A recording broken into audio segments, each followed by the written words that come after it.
Hey everyone, tonight we begin with one of the most profound mysteries in all of human experience, something that has fascinated seekers, scientists, and ordinary people for thousands of years.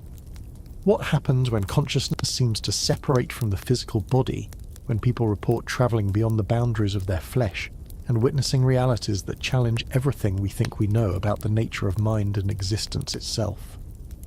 Before we get started, take a moment to like this video and subscribe, but only if you truly enjoy these calming explorations of life's deepest mysteries. And let me know in the comments where you are listening from and what time it is for you right now.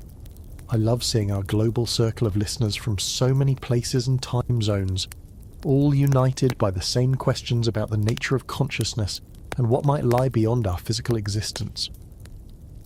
As you settle in for this journey, perhaps dim the lights around you, let your breathing slow and deepen, and prepare yourself for an exploration that will take us from the cutting edge of neuroscience laboratories to the mystical traditions of ancient civilizations, from the hospital rooms where people return from clinical death with impossible stories to tell, to the meditation chambers where adepts claim to travel across vast distances using nothing but the power of their consciousness. Tonight, we're going to explore the extraordinary phenomena that go by many names: near-death experiences, out-of-body experiences, astral projection, soul travel, consciousness projection, lucid dreaming beyond the boundaries of sleep. These experiences suggest something that modern science finds deeply challenging and yet increasingly difficult to dismiss completely. They hint at the possibility that consciousness, that most fundamental aspect of what makes us who we are, might not be as tightly bound to our physical brains as we have long assumed. Let's start with the basics, because these phenomena, while related, each have their own distinct characteristics and occur under different circumstances. A near-death experience typically happens when someone comes very close to dying or is clinically dead for a period of time before being resuscitated. These experiences often include a sense of leaving the body, moving through a tunnel toward a bright light, encountering deceased relatives or spiritual beings, experiencing a life review, and feeling an overwhelming sense of peace and unconditional love. What makes these particularly compelling to researchers is that they occur in medical settings where brain activity can be monitored, and yet people report highly detailed, coherent experiences during times when their brain should theoretically be incapable of generating any consciousness at all. But hold that thought gently, because as it turns out, even something as basic as defining when the brain is truly inactive is much more slippery than it seems. Recent research from places like the University of Michigan has shown that the dying brain can exhibit surges of electrical activity that are actually more intense and organized than normal waking consciousness. In 2024, researchers studying the brain recordings of 4 dying patients found something remarkable. As life support was removed, 2 of these patients showed dramatic increases in neural activity in regions associated with consciousness, visual processing, and even out-of-body sensations. This surge of activity occurred specifically in the junction between the temporal, parietal, and occipital lobes of the brain, an area that neuroscientists have identified as crucial for creating our sense of self and our perception of where we exist in space. Here's where things get interesting though. This research suggests that the dying brain might actually be more active than the living brain in some crucial ways, not less active as we previously assumed. The activity was most pronounced in areas responsible for consciousness, memory integration, and what scientists call the default mode network, the brain regions that activate when we are introspecting, remembering the past or imagining the future. It's as though the brain, in its final moments, becomes a kind of consciousness amplifier, generating experiences that are reported to be more vivid, more real, and more meaningful than anything encountered in ordinary waking life. But wait, there's more to explore here. Near-death experiences are not just modern phenomena that we have started studying with sophisticated brain imaging technology. These experiences have been reported across cultures and throughout history, suggesting something fundamental about human consciousness that transcends any particular time period or belief system. Ancient Egyptian texts describe journeys through the afterlife that bear striking resemblances to modern near-death experience reports. Tibetan Buddhism has detailed maps of consciousness states encountered during the death process in texts like the Bardo Thodol, also known as the Tibetan Book of the Dead. indigenous shamanic traditions worldwide speak of soul journeys and consciousness travel that mirror many elements of contemporary near-death experiences. This cross-cultural consistency is one of the things that makes near-death experiences so fascinating to researchers. When people from completely different backgrounds, with different religious beliefs, different languages, and different cultural contexts, report remarkably similar experiences during clinical death, it suggests that we might be dealing with something more than just culturally constructed hallucinations or wish-fulfilling fantasies. Let's delve deeper into what these experiences actually contain, because the phenomenology of near-death experiences is remarkably consistent across thousands of documented cases. The typical sequence begins with a sense of leaving the body, often described as floating above one's physical form and observing medical procedures from an elevated vantage point. This out-of-body component is particularly intriguing to researchers, because people sometimes report witnessing events in other parts of the hospital or even outside the building, details that they could not possibly have observed from their unconscious physical position. Following this initial separation from the body, experiencers often describe moving through a tunnel or passageway towards an incredibly bright light that does not hurt their eyes despite its intensity. This light is frequently described as being alive, intelligent, and emanating pure love and acceptance.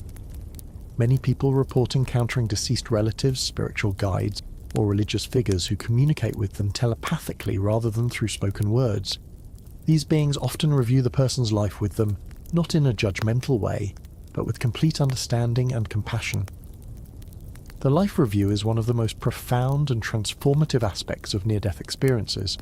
Rather than simply remembering events from their own perspective, experiencers report seeing their entire life from multiple viewpoints simultaneously.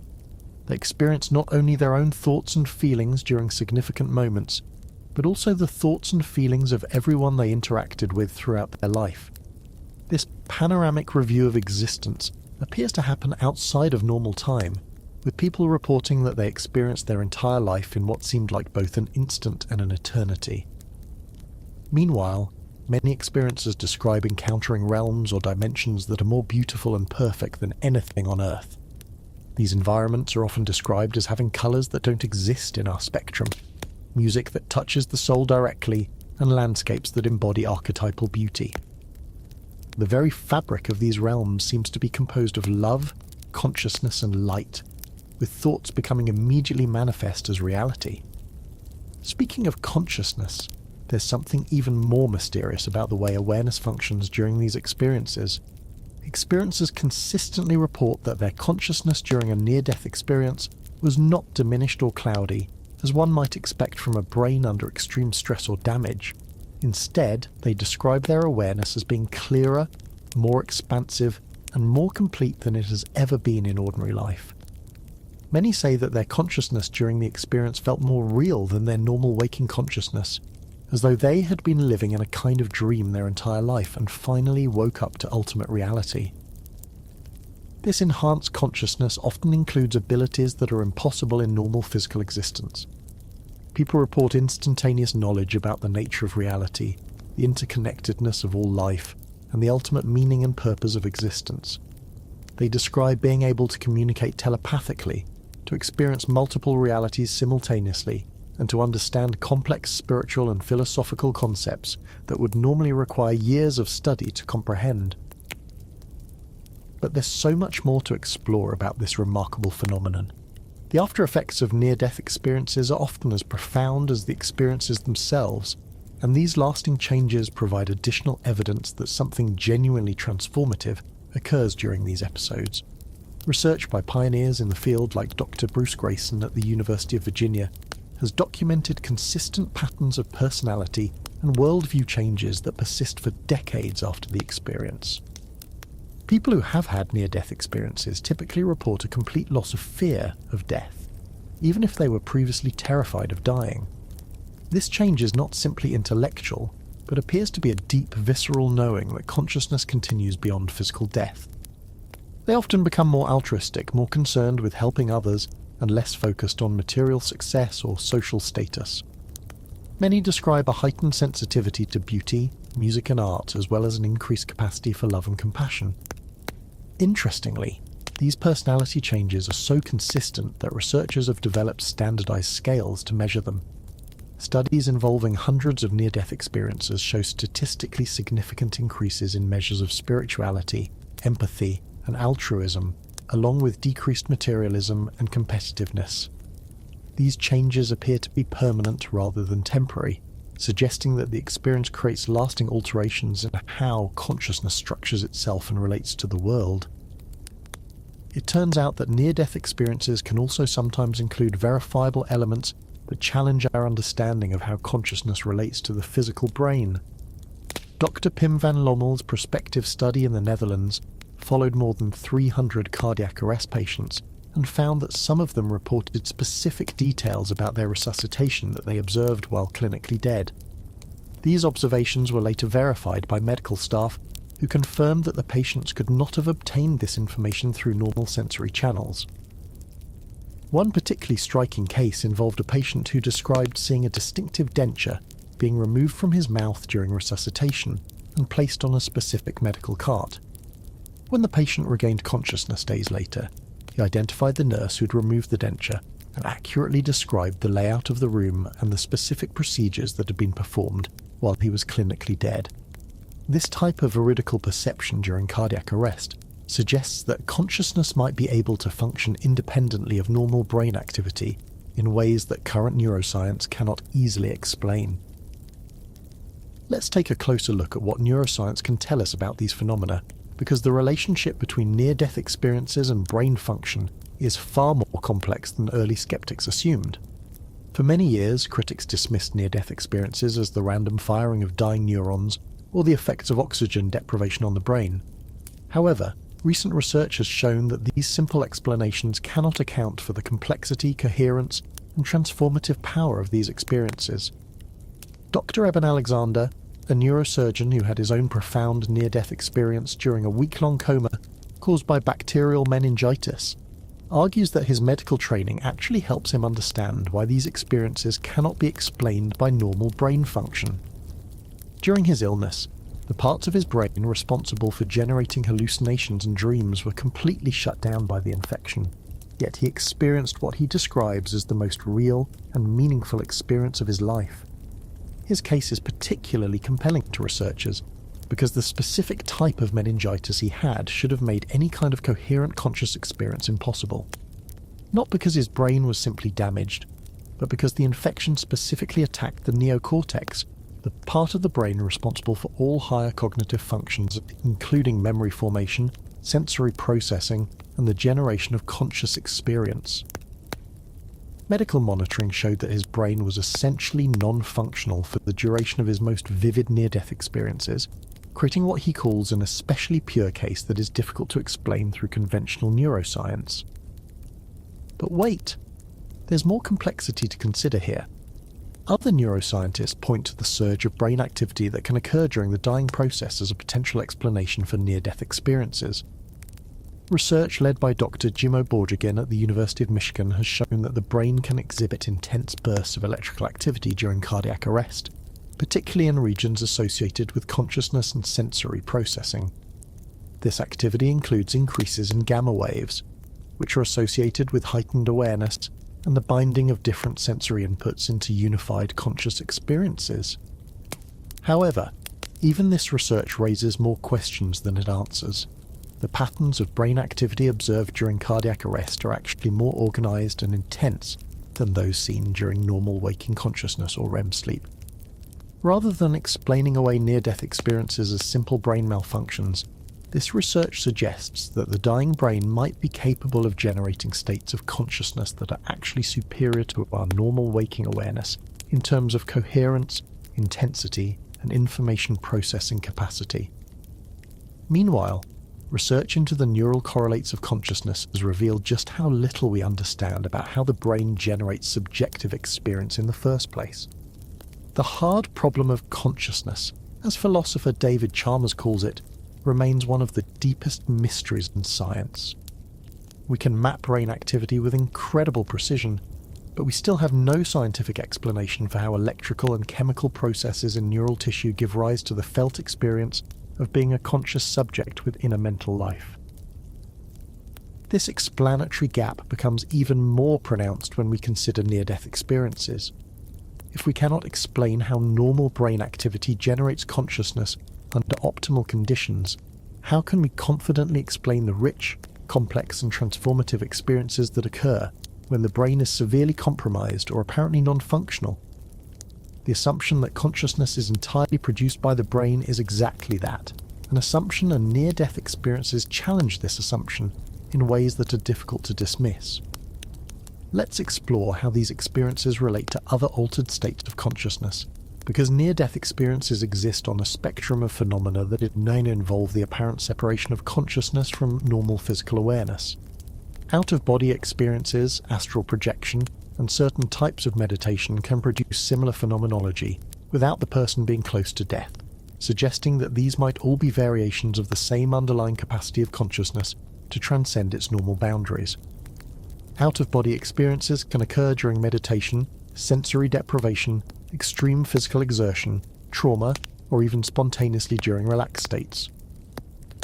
Unlike near-death experiences, which typically occur during medical crises, out-of-body experiences can happen to healthy people under a wide variety of circumstances. However, the basic phenomenology is often quite similar, a sense of consciousness separating from the physical body and observing the world from an external vantage point. Research at the University of Virginia's Division of Perceptual Studies has found that people who report out-of-body experiences often undergo profound psychological changes similar to those seen in near-death experiences. Dr. Marina Weiler's recent research suggests that these experiences can dramatically increase empathy and prosocial behavior through a process she calls ego dissolution. When people feel that their consciousness is separated from their physical body, they often experience a profound sense of interconnectedness with all life that persists long after the experience ends. Here's where things get really interesting though. Out-of-body experiences can sometimes be induced deliberately through various techniques developed in both scientific and esoteric contexts. Researchers at University College London have created laboratory conditions that can trigger out-of-body-like experiences using virtual reality technology and synchronized sensory inputs. By manipulating visual and tactile feedback, scientists can create the illusion that a person's sense of self has relocated outside their physical body, producing many of the same sensations reported in spontaneous out-of-body experiences. But these laboratory-induced experiences, while fascinating, typically lack the profound meaning, expanded awareness, and life-changing impact of spontaneous out-of-body experiences and near-death experiences. This suggests that there might be fundamentally different types of consciousness separation, ranging from perceptual illusions created by confused sensory processing to genuine alterations in the relationship between consciousness and the physical body. Not because the laboratory experiences are invalid, but because they might be demonstrating how the brain normally constructs our sense of body ownership and self-location, rather than showing us what happens when consciousness actually transcends these normal constraints. The fact that out-of-body experiences can be artificially induced through sensory manipulation tells us something important about the plasticity of self-perception, but it doesn't necessarily explain spontaneous experiences that occur without any external technological intervention.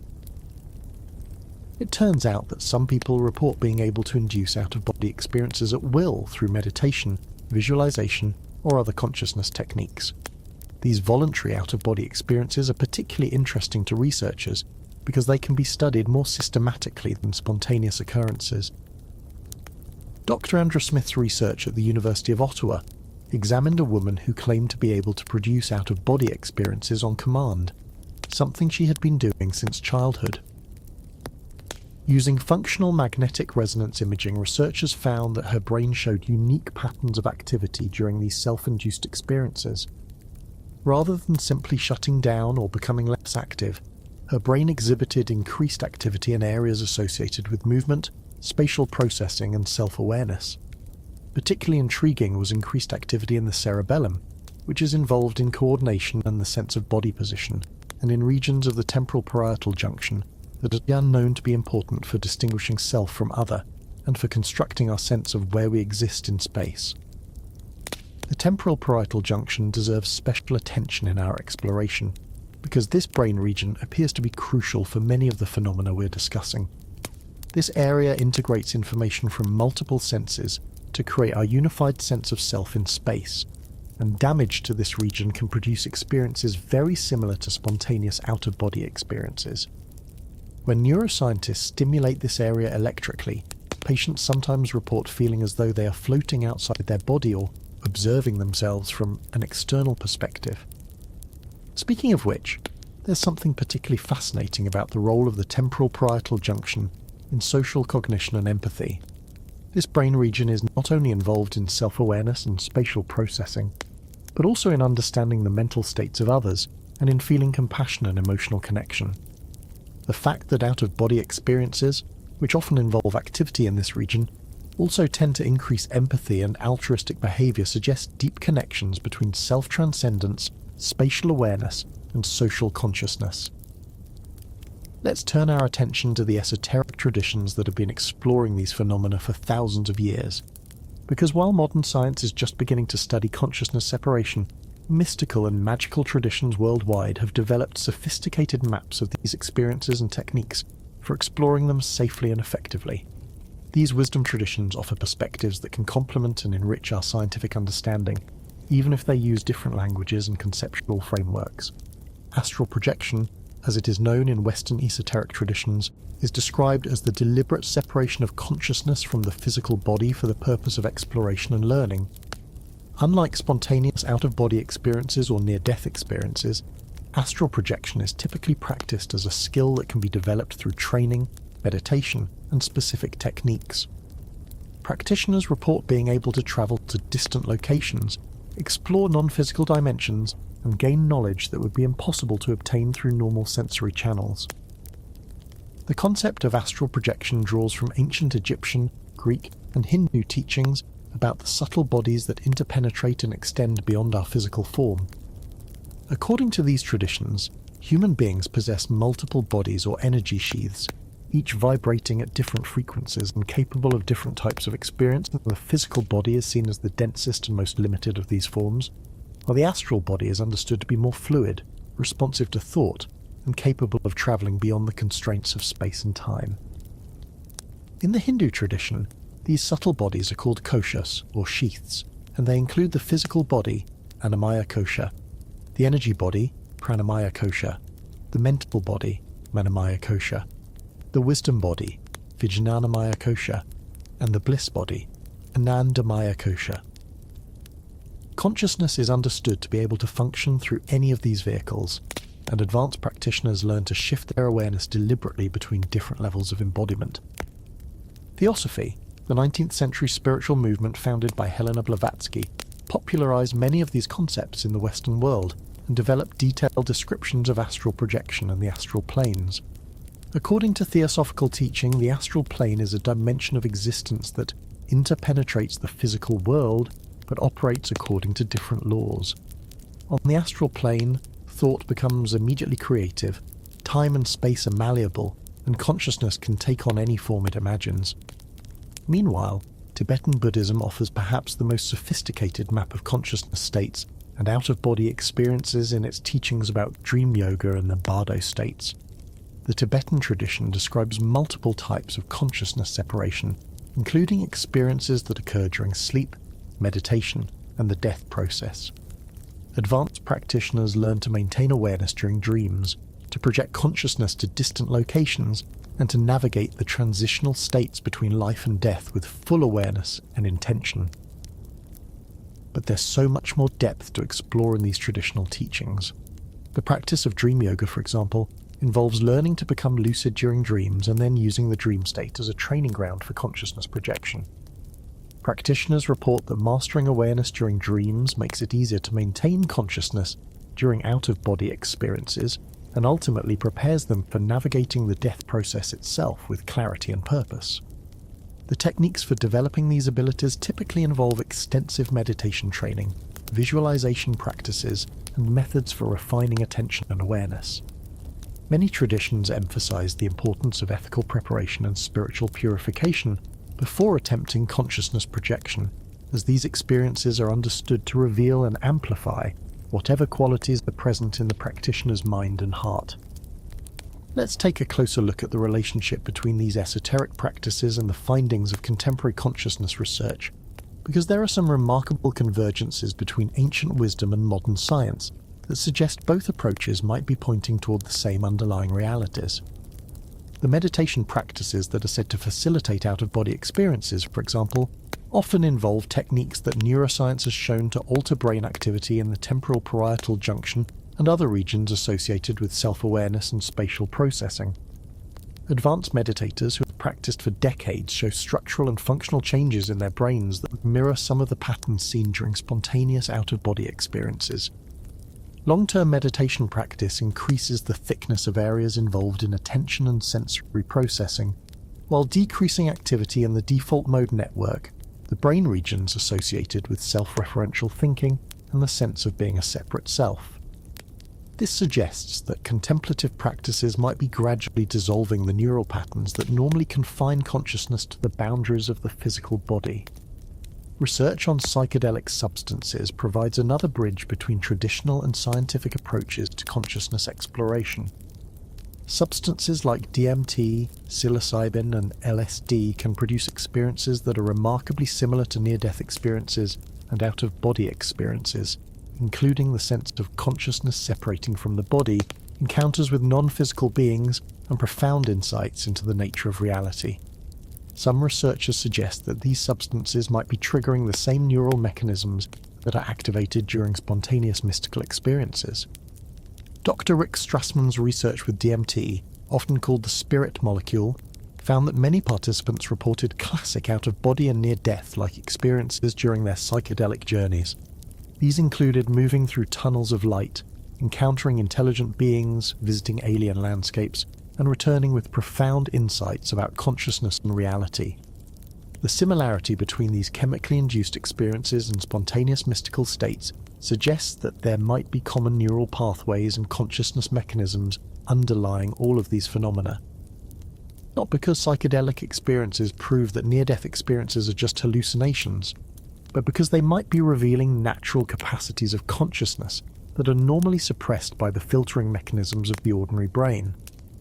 Rather than creating entirely artificial experiences, these substances might be removing the constraints that usually limit our awareness to the contents of normal waking consciousness. It turns out that the brain regions most affected by psychedelic substances are the same areas that show unusual activity during near-death experiences and meditation. The default mode network, which maintains our sense of being a separate self existing at a particular location in space and time, becomes significantly less active under the influence of psychedelics. At the same time, there is often increased connectivity between brain regions that don't normally communicate, potentially allowing for the kind of expanded, unified awareness that characterizes mystical experiences. Meanwhile, research into the neurobiology of meditation has revealed that contemplative practices can produce many of the same brain changes as psychedelic substances, but through gradual training rather than chemical intervention. Advanced practitioners show decreased default mode network activity, increased present moment awareness, and altered patterns of self-referential processing. Some long-term meditators report spontaneous out-of-body experiences, mystical states, and encounters with non-ordinary realities that occur without any external substances or techniques. Here's where the convergence between science and spirituality becomes particularly fascinating. Both approaches seem to be pointing toward the conclusion that our ordinary sense of being a separate self confined to a physical body might be a kind of illusion created by the filtering and organizing mechanisms of the brain. When these mechanisms are altered through near-death, trauma, meditation or psychedelic substances, consciousness might be revealing its more fundamental nature as something that transcends the boundaries of individual embodiment. Let's delve deeper into what this might mean for our understanding of consciousness itself, because these phenomena challenge some of our most basic assumptions about the nature of mind and reality. The materialist paradigm that dominates contemporary science assumes that consciousness is produced entirely by brain activity and therefore cannot exist independently of the physical nervous system. However, near-death experiences, out-of-body experiences, and related phenomena suggests that this assumption might be incomplete or even fundamentally mistaken. Dr. Pim van Lommel, the Dutch cardiologist who conducted one of the largest prospective studies of near-death experiences, argues that consciousness might be more like a television signal than like a television program. According to this analogy, the brain acts as a receiver and transmitter for consciousness rather than as its generator. Just as a television set doesn't create the programs it displays, but rather receives and processes signals from elsewhere, the brain might be interfacing with a field of consciousness that exists independently of neural tissue. This model would explain how consciousness can continue functioning when the brain is severely damaged or apparently non-functional, just as a television program continues to exist even when a particular television set is broken. It would also explain how consciousness might be able to access information and have experiences that are not mediated by the normal sensory channels, since consciousness in this model would not be confined to the processing limitations of the individual brain. But hold that thought gently, because, as it turns out, the question of whether consciousness is produced by the brain or received by the brain is much more complex than it initially appears. Even if consciousness has non-local aspects that transcend individual embodiment, it is clear that brain activity profoundly influences the contents and quality of conscious experience. Damage to specific brain regions reliably produces predictable changes in consciousness, and chemical alterations in brain chemistry can dramatically alter awareness, memory, and perception.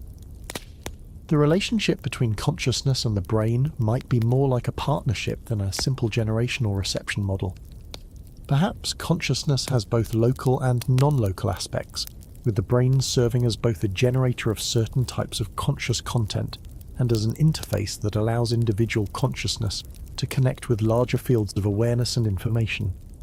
This would explain both the intimate relationship between brain states and conscious experiences, and the apparent ability of consciousness to transcend normal neurological limitations under certain circumstances. It turns out that quantum physics might offer some conceptual frameworks for understanding these mysterious relationships. Some researchers have proposed that consciousness might involve quantum mechanical processes that operate according to different laws than classical physics. Quantum entanglement, for example, allows particles to maintain instantaneous connections across vast distances, potentially providing a mechanism for the kind of non-local awareness that is reported in out-of-body experiences and remote viewing. Dr. Stuart Hameroff and Sir Roger Penrose have developed a theory called orchestrated objective reduction that suggests consciousness arises from quantum processes in microtubules within brain cells. According to their model, consciousness involves quantum coherence effects that can extend beyond the boundaries of individual neurons and potentially beyond the brain itself. While this theory remains highly controversial and is not accepted by mainstream neuroscience, it offers one possible explanation for how consciousness might transcend its apparent neural boundaries. Speaking of quantum mechanics, there's something even more intriguing about the parallels between the physics of quantum systems and the phenomenology of mystical experiences. Quantum systems exhibit properties like non-locality, superposition, and observer effects that mirror many aspects of consciousness as described in both scientific and esoteric contexts. Quantum non-locality means that particles can affect each other instantaneously regardless of the distance between them, similar to how consciousness in out-of-body experiences seems able to gather information from distant locations. Quantum superposition allows particles to exist in multiple states simultaneously until they are observed, which resembles the fluid, multidimensional nature of awareness reported in mystical states. The observer effect in quantum mechanics shows that the act of measurement fundamentally alters the system being observed, suggesting that consciousness plays an active role in shaping reality rather than passively receiving information about it. This mirrors the reports from many mystical traditions that consciousness is not separate from the reality it observes, but is actively participating in the creation and manifestation of experience. Let's explore how these ideas connect to the broader question of what survives death and what the nature of personal identity might be across different states of consciousness. Near-death experiences and out-of-body experiences raise profound questions about the continuity of self and whether individual consciousness persists beyond the death of the physical body. If consciousness can separate from the body and maintain coherent functioning during these experiences, what does this suggest about the possibility of survival after death? Many people who have had near-death experiences report encountering deceased relatives and friends who seem to retain their individual personalities and memories, even though their physical brains have long since decomposed. These encounters are often described as more real and meaningful than interactions with living people, and they frequently include information that the experiencer could not have known through normal channels. While skeptics might dismiss these encounters as wish-fulfilling fantasies, the consistency and detail of these reports across thousands of cases suggests that something more complex might be occurring. Research into after-death communications and mediumship provides additional evidence that consciousness might survive bodily death in some form. Studies of mediums who claim to communicate with deceased individuals have found instances of accurate information being transmitted that the medium could not have obtained through normal means. While fraud and self-deception certainly occur in this field, careful research by scientists like Dr. Gary Schwartz at the University of Arizona has documented cases that appear to involve genuine information transfer from deceased individuals. But there's so much more complexity to consider when we think about survival and personal identity. Even in normal life, the question of what constitutes the self is far from straightforward. Our bodies completely replace their cells every 7 to 10 years. Our personalities and beliefs change dramatically over the course of a lifetime, and our memories are constantly being reconstructed rather than simply retrieved. What exactly would survive death if consciousness continues beyond the body? Different spiritual traditions offer varying perspectives on this question. Some, like certain schools of Buddhism, suggest that what survives is not a fixed personal identity, but rather a stream of consciousness that carries forward certain patterns and tendencies. Others, like many forms of Christianity and Islam, propose that individual souls retain their personal identities throughout eternity. Still others, like certain Hindu and mystical traditions, teach that individual consciousness ultimately merges back into a universal source, losing its separate identity but gaining access to infinite knowledge and bliss. Meanwhile, near-death experience research suggests that personal identity during these experiences is both more individual and more universal than normal consciousness. Experiencers report feeling completely themselves while simultaneously experiencing profound unity with all existence. They describe retaining their memories and personality, while also having access to universal knowledge and understanding that transcends their individual limitations. This paradoxical combination of enhanced individuality and expanded universality might offer clues about the true nature of consciousness and identity. It turns out that similar paradoxes appear in advanced states of meditation and mystical experience. Practitioners often report that, as they deepen their spiritual practice, they don't lose their individual personality, but rather discover their true identity beyond the limiting beliefs and patterns that normally define the self. Rather than becoming less individual, they become more authentically themselves while simultaneously recognizing their fundamental unity with all existence. Let's take a closer look at the practical implications of these phenomena for how we understand death, dying, and the meaning of life itself.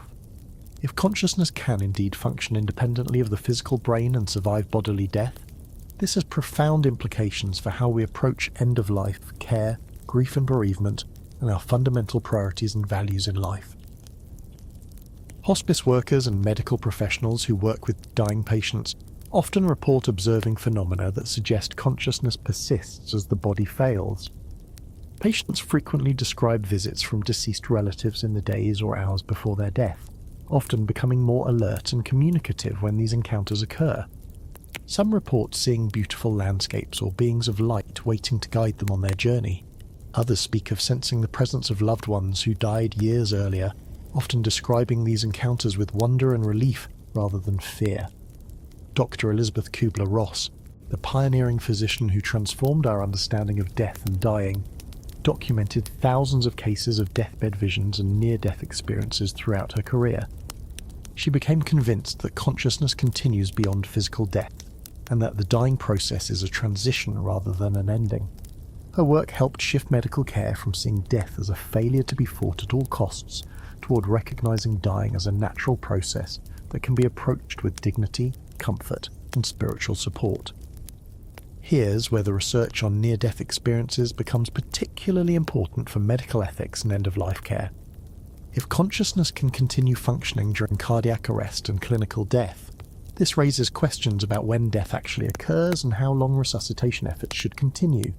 Some patients who have been declared dead using standard medical criteria have later been revived and have reported detailed near-death experiences during the period when they were considered clinically dead.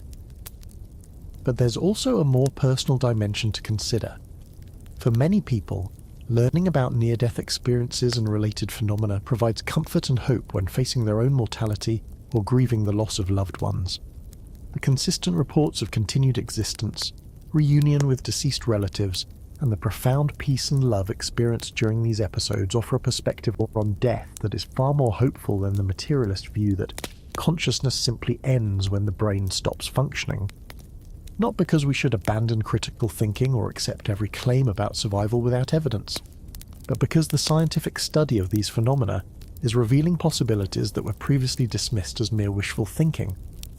The research suggests that consciousness might be far more robust and enduring than previously thought, and that death might be a transformation rather than a termination of individual awareness. It turns out that the worldview implications of this research extend far beyond questions about individual survival after death. If consciousness can transcend the boundaries of individual embodiment and access information through non-local means, this suggests that we live in a universe that is far more interconnected and meaningful than the mechanistic worldview would suggest.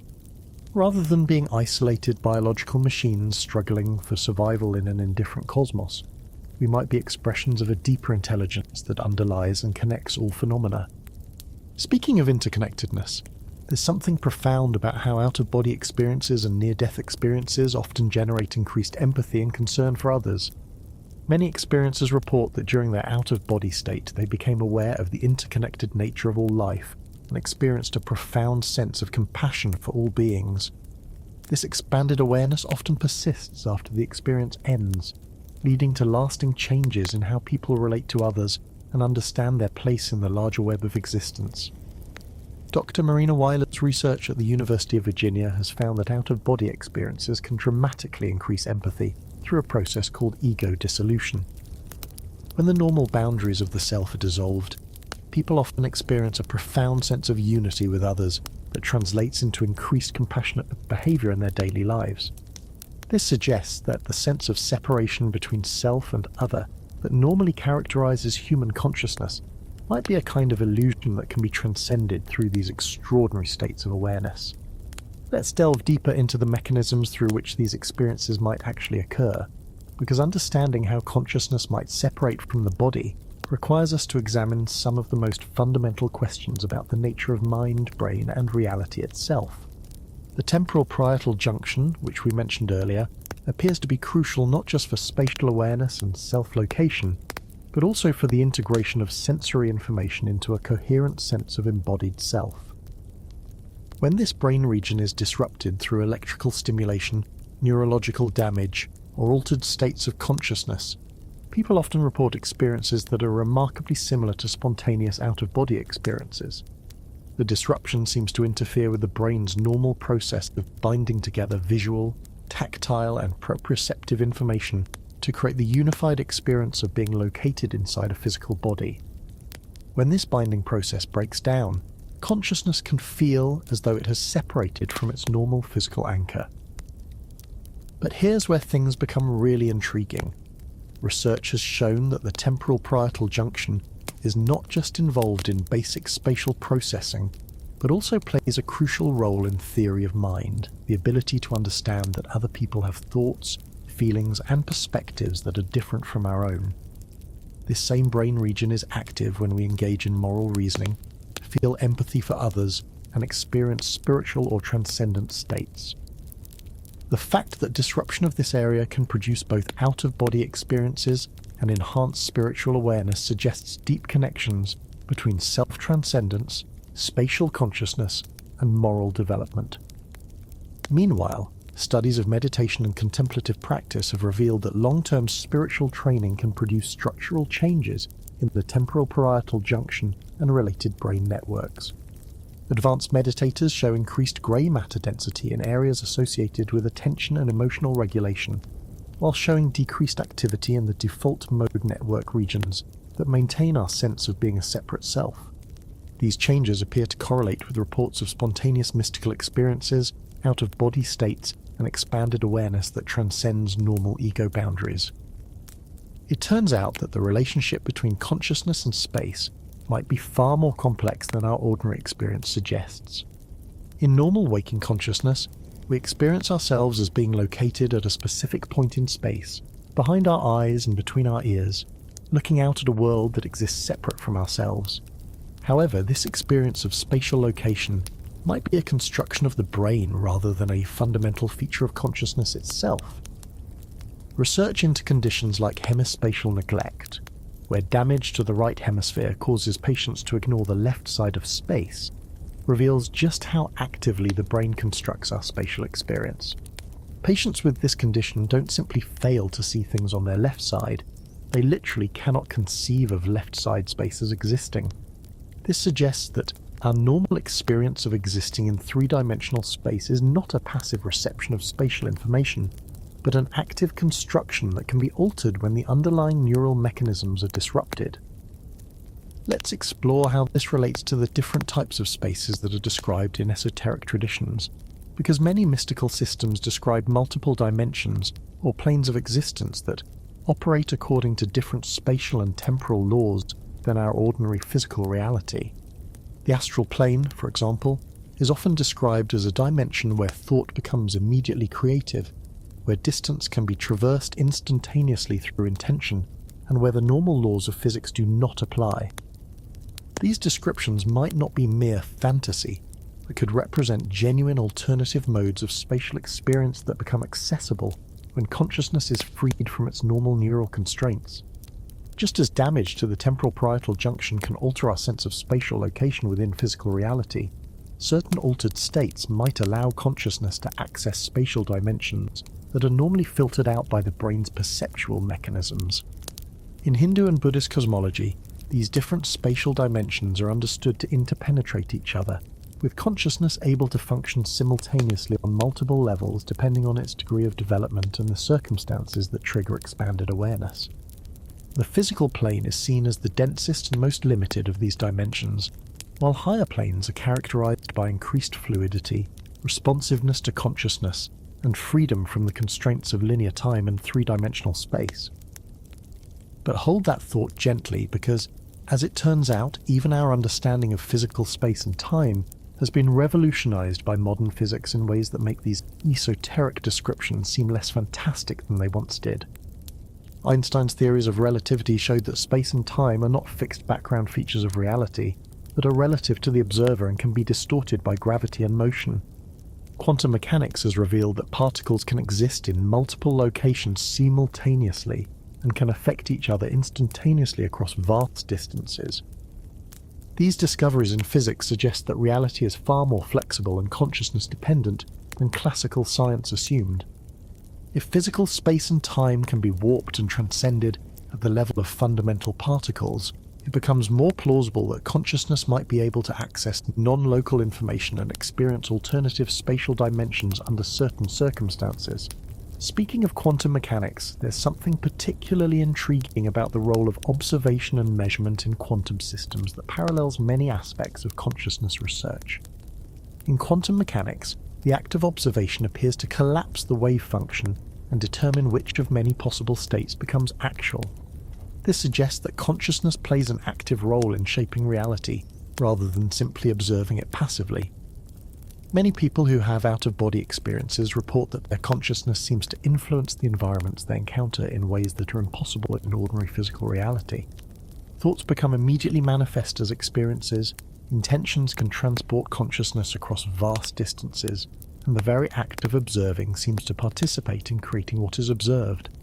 These reports suggest that consciousness might operate according to quantum-like principles when it is freed from the constraints of classical neural processing. Research into the quantum properties of biological systems has revealed that quantum effects might play a more important role in brain function than previously thought. Quantum coherence has been discovered in photosynthesis, bird navigation, and other biological processes, suggesting that life has evolved ways to harness quantum mechanical phenomena for information processing and energy transfer. Some researchers propose that consciousness itself might involve quantum processes that could theoretically extend beyond the boundaries of individual neurons or even individual brains. Let's take a closer look at what near-death experience research tells us about the nature of time and memory, because these phenomena often involve experiences that seem to transcend normal temporal limitations in ways that are difficult to explain using conventional models of consciousness and brain function. During the life review that frequently occurs in near-death experiences, people report experiencing their entire lifetime simultaneously, seeing events from multiple perspectives and understanding the interconnected consequences of their actions across decades of life. This panoramic review of existence appears to happen outside of normal sequential time, with experiencers reporting that they somehow experience both an instant and an eternity simultaneously. They describe being able to examine any moment of their life in complete detail while simultaneously maintaining awareness of the overall pattern and meaning of their entire existence. This type of temporal experience is impossible within the normal constraints of brain-based memory, which operates sequentially and has limited capacity for simultaneous processing. The enhanced memory and cognitive abilities reported during near-death experiences also challenge our understanding of how consciousness relates to brain function. People often report having access to perfect recall of their entire life, understanding complex philosophical and spiritual concepts instantly, and processing vast amounts of information simultaneously. These capabilities far exceed what should be possible given the processing limitations of the human brain, especially a brain that is under severe stress or has ceased normal functioning. But there's so much more to explore about the nature of memory and identity in these experiences. Near-death experiencers often report encountering deceased relatives who appear with perfect memory of their shared experiences and relationships, despite the fact that their physical brains decomposed long ago. These encounters include intimate details about shared memories, inside jokes, and personal experiences that only the deceased person would know. If these encounters represent genuine contact with surviving consciousness, they suggest that memory and personality can persist independently of the neural substrates that normally support them. Meanwhile, research into cases of children who report past life memories provides additional evidence that memory might not be entirely dependent on brain-based storage. Dr. Ian Stevenson at the University of Virginia documented thousands of cases of young children who spontaneously recalled details about previous lives, often including information that was later verified through historical research. These children typically stopped reporting these memories as they grew older and became more integrated into their current identity, suggesting that access to non-local memory might be more common in early childhood before the brain's filtering mechanisms fully develop. It turns out that the question of memory storage and retrieval is far more complex than the simple computer model would suggest. Even in normal consciousness, memory appears to be reconstructive rather than simply retrievative, with each act of remembering potentially altering the memory itself. The brain doesn't store memories like files on a hard drive, but rather encodes patterns of connection that can be reactivated to reconstruct past experiences. This reconstructive process might provide a mechanism through which consciousness could access information that is not stored in the individual brain. Here's where the convergence between mystical experience and cutting-edge neuroscience becomes particularly fascinating. Research into the nature of memory, consciousness, and neural networks is revealing that the brain might function more like a receiver and transmitter than like a self-contained computer. Neural networks appear to be constantly resonating with each other and with environmental fields in ways that could theoretically allow access to information that extends beyond individual neural storage. Let's delve deeper into the cross-cultural and historical dimensions of these phenomena, because the consistency of reports across different times, places, and belief systems provides important evidence for the reality of consciousness separation experiences.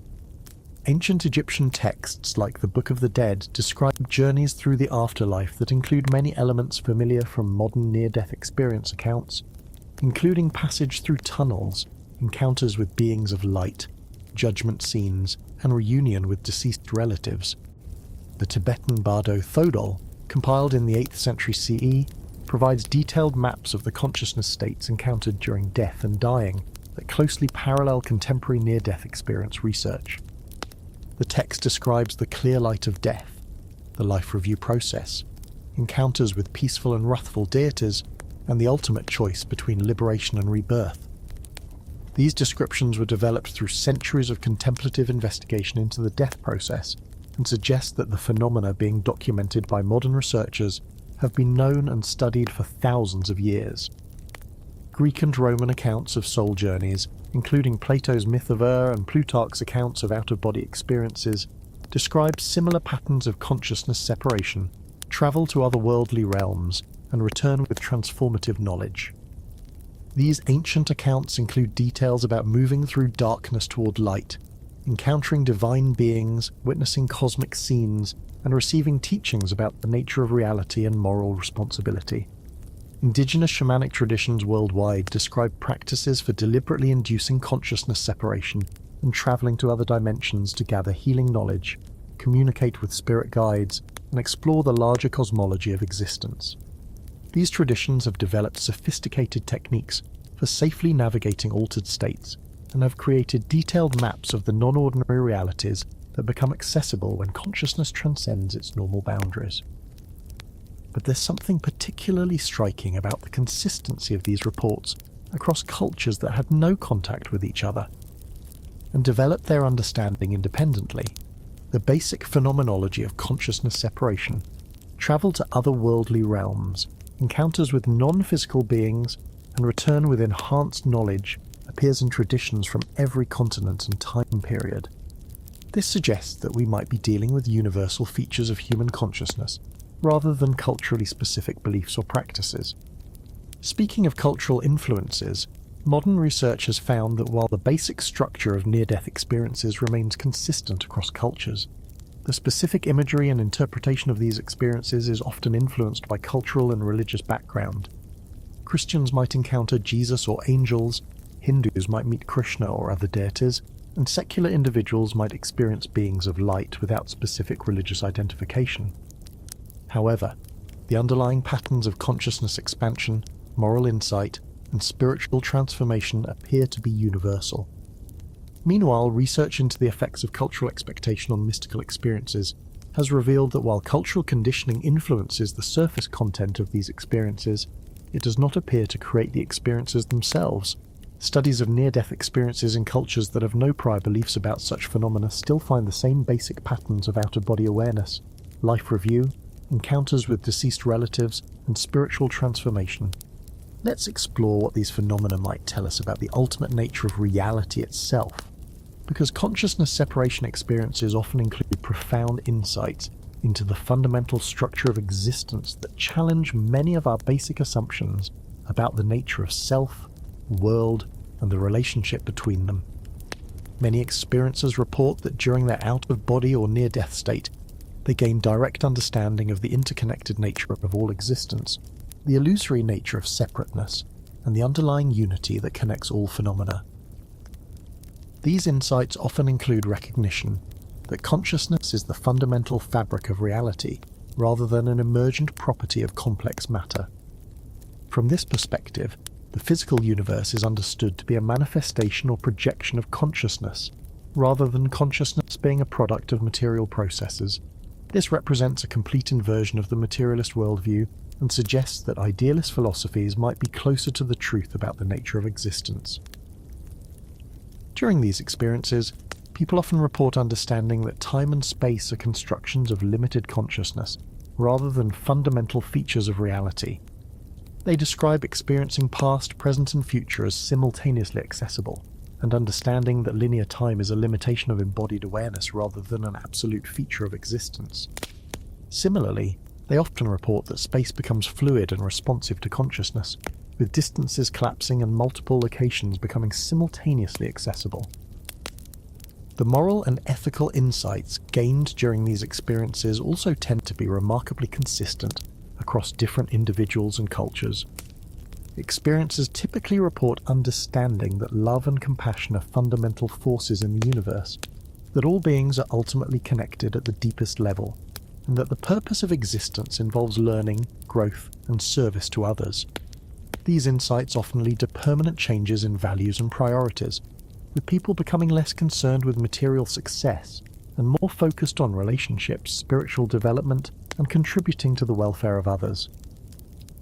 But hold that thought gently, because, as it turns out, these philosophical and spiritual insights raise profound questions about the nature of knowledge and how we can distinguish genuine revelation from wishful thinking or altered state hallucination. The fact that these experiences feel incredibly real and meaningful to those who have them doesn't necessarily prove that their content accurately reflects the nature of ultimate reality. However, the consistency of these insights across thousands of cases, combined with their positive effects on behavior and well-being, suggests that these experiences might be providing access to genuine knowledge about the nature of existence. The ethical teachings that emerge from near-death experiences are remarkably similar to the core principles of the world's great spiritual traditions, suggesting convergence toward universal truths about human nature and moral responsibility.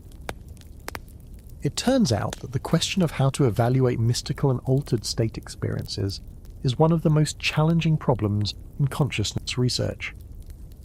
William James, the pioneering psychologist and philosopher who studied mystical experiences extensively, proposed several criteria for evaluating the validity of these states, including their ineffability, their noetic quality, sense of direct knowledge, their transient nature, and their passivity, sense of being grasped by a higher power. James argued that while mystical experiences cannot be proven to provide accurate knowledge about objective reality, they have such profound effects on those who experience them that they deserve serious study and consideration. The practical fruits of these experiences, including increased compassion, ethical behavior, and psychological well-being, suggest that they might be providing access to important truths about human nature and potential, even if their metaphysical claims cannot be verified through ordinary means. Let's take a closer look at what the latest neuroscience research tells us about the brain states associated with mystical experiences and consciousness separation, because understanding the neural correlates of these phenomena might provide clues about their underlying mechanisms and significance. Advanced neuroimaging studies have revealed that mystical experiences involve distinctive patterns of brain activity that are quite different from ordinary waking consciousness, dreaming, or pathological altered states. One of the most consistent findings is decreased activity in the default mode network, the brain regions that maintain our sense of being a separate self, existing at a particular location in time and space. This network includes the medial prefrontal cortex, posterior cingulate cortex, and angular gyrus, and its normal function appears to be maintaining the boundaries and continuity of personal identity. When activity in this network decreases, people often report experiences of ego dissolution, unity with the universe, and transcendence of normal self-boundaries. At the same time, there is often increased connectivity between brain regions that don't normally communicate extensively. This increased neural communication might allow for the kind of expanded awareness and access to normally unconscious information that characterizes mystical states. Rather than consciousness becoming less organized during these experiences, it appears to become organized in novel ways that transcend the normal constraints of everyday awareness. Research into the effects of psychedelic substances on brain function has provided additional insights into the neural mechanisms of consciousness expansion. Substances like psilocybin and LSD produce experiences that are remarkably similar to spontaneous mystical states, including ego dissolution, unity experiences, and profound insights into the nature of reality. Neuroimaging studies show that these substances primarily affect the default mode network and the brain's serotonin system, providing clues about the neural basis of mystical consciousness. But there's something particularly intriguing about the fact that these substances seem to work primarily by inhibiting rather than exciting brain activity. Rather than adding something to normal consciousness, they appear to remove constraints that normally limit awareness to the contents of everyday experience. This suggests that expanded consciousness might be the natural state, with ordinary awareness representing a restriction or filtering of a larger field of potential experience. Meanwhile, Studies of advanced meditators have shown that long-term contemplative practice can produce many of the same brain changes as psychedelic substances, but through gradual training rather than chemical intervention. Experienced meditators show structural changes in brain regions associated with attention, emotional regulation, and self-awareness, along with functional changes that include decreased default mode network activity and increased present moment awareness. The fact that similar neural changes can be produced through both chemical and contemplative means suggests that there might be common pathways to expanded consciousness that can be accessed through various methods. This convergence between different approaches to consciousness exploration provides additional evidence that mystical experiences reflect genuine alterations in how awareness functions rather than simple wishful thinking or self-deception. Speaking of contemplative practices, there's something fascinating about how different meditation traditions have developed remarkably similar techniques for inducing out-of-body experiences and consciousness separation, despite arising independently in different cultures and time periods. These techniques typically involve practices that alter attention, body awareness, and the sense of self in ways that parallel the brain changes observed in neuroscience research. Tibetan dream yoga, for example, involves learning to maintain awareness during the transition from waking to sleeping consciousness, a practice that often leads to lucid dreaming and out-of-body experiences. The technique involves recognizing the dream-like nature of all experience and learning to maintain continuity of awareness across different states of consciousness. Advanced practitioners report being able to project consciousness to distant locations and explore non-physical dimensions while remaining fully aware and intentional. Hindu practices of pranayama, breathing techniques, and dharana, concentration, are designed to gradually withdraw consciousness from identification with the physical body and redirect attention toward more subtle aspects of experience. These practices often lead to experiences of consciousness expanding beyond normal body boundaries and accessing states of awareness that transcend ordinary space and time limitations. Sufi whirling and other forms of sacred movement use rhythmic motion and breath to induce altered states of consciousness that can include out-of-body experiences and mystical union. The spinning motion appears to affect the vestibular system and spatial orientation centers in ways that can trigger the dissolution of normal self-boundaries and the emergence of expanded awareness. But there's so much more depth to explore in these traditional practices. The sophisticated maps of consciousness developed by these traditions suggest that out-of-body experiences and related phenomena are not random or pathological events, but represent natural capacities of human awareness that can be developed and refined through proper training. These systems typically include detailed instructions for safely navigating altered states, recognizing different types of non-ordinary experience, and integrating insights gained during consciousness expansion into daily life. Let's delve deeper into the relationship between out-of-body experiences and lucid dreaming, because these phenomena appear to exist on a spectrum of consciousness states that involve awareness during typically unconscious processes.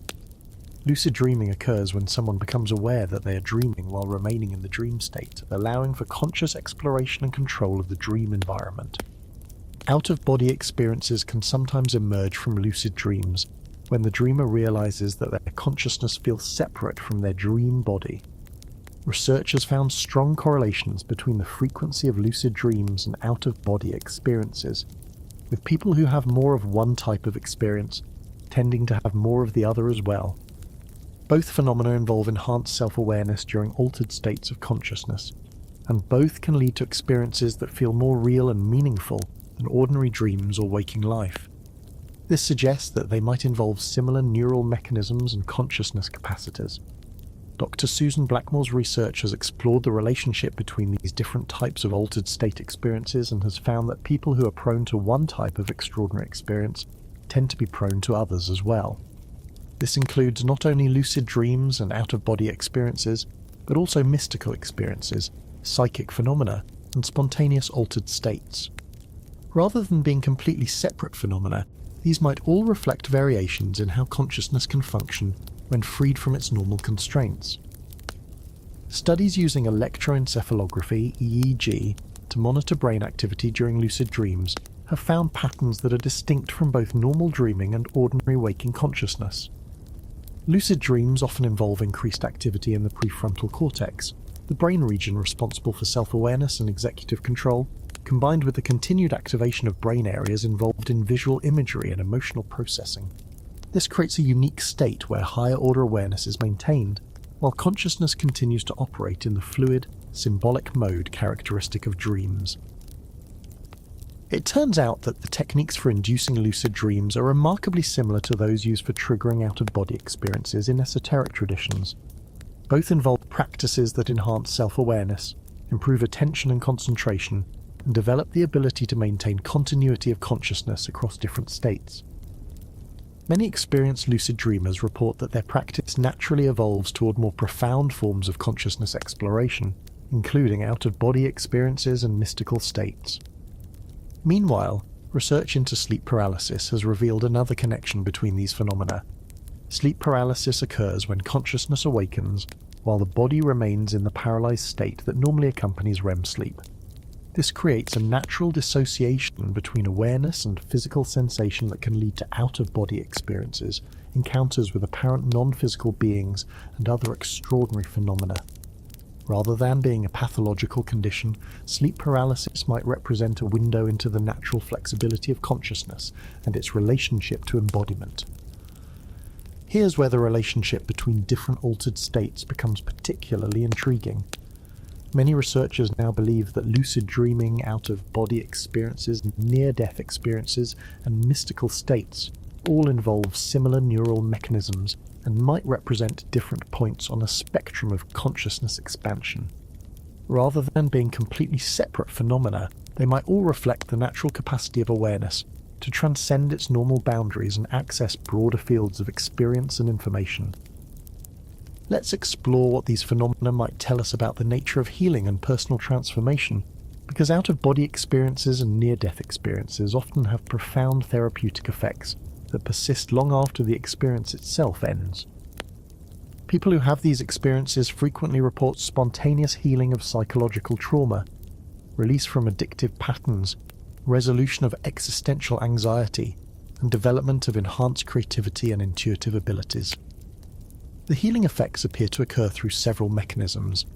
The experience of consciousness expanding beyond normal body boundaries often provides relief from physical pain and psychological suffering by revealing the temporary and limited nature of ordinary identification patterns.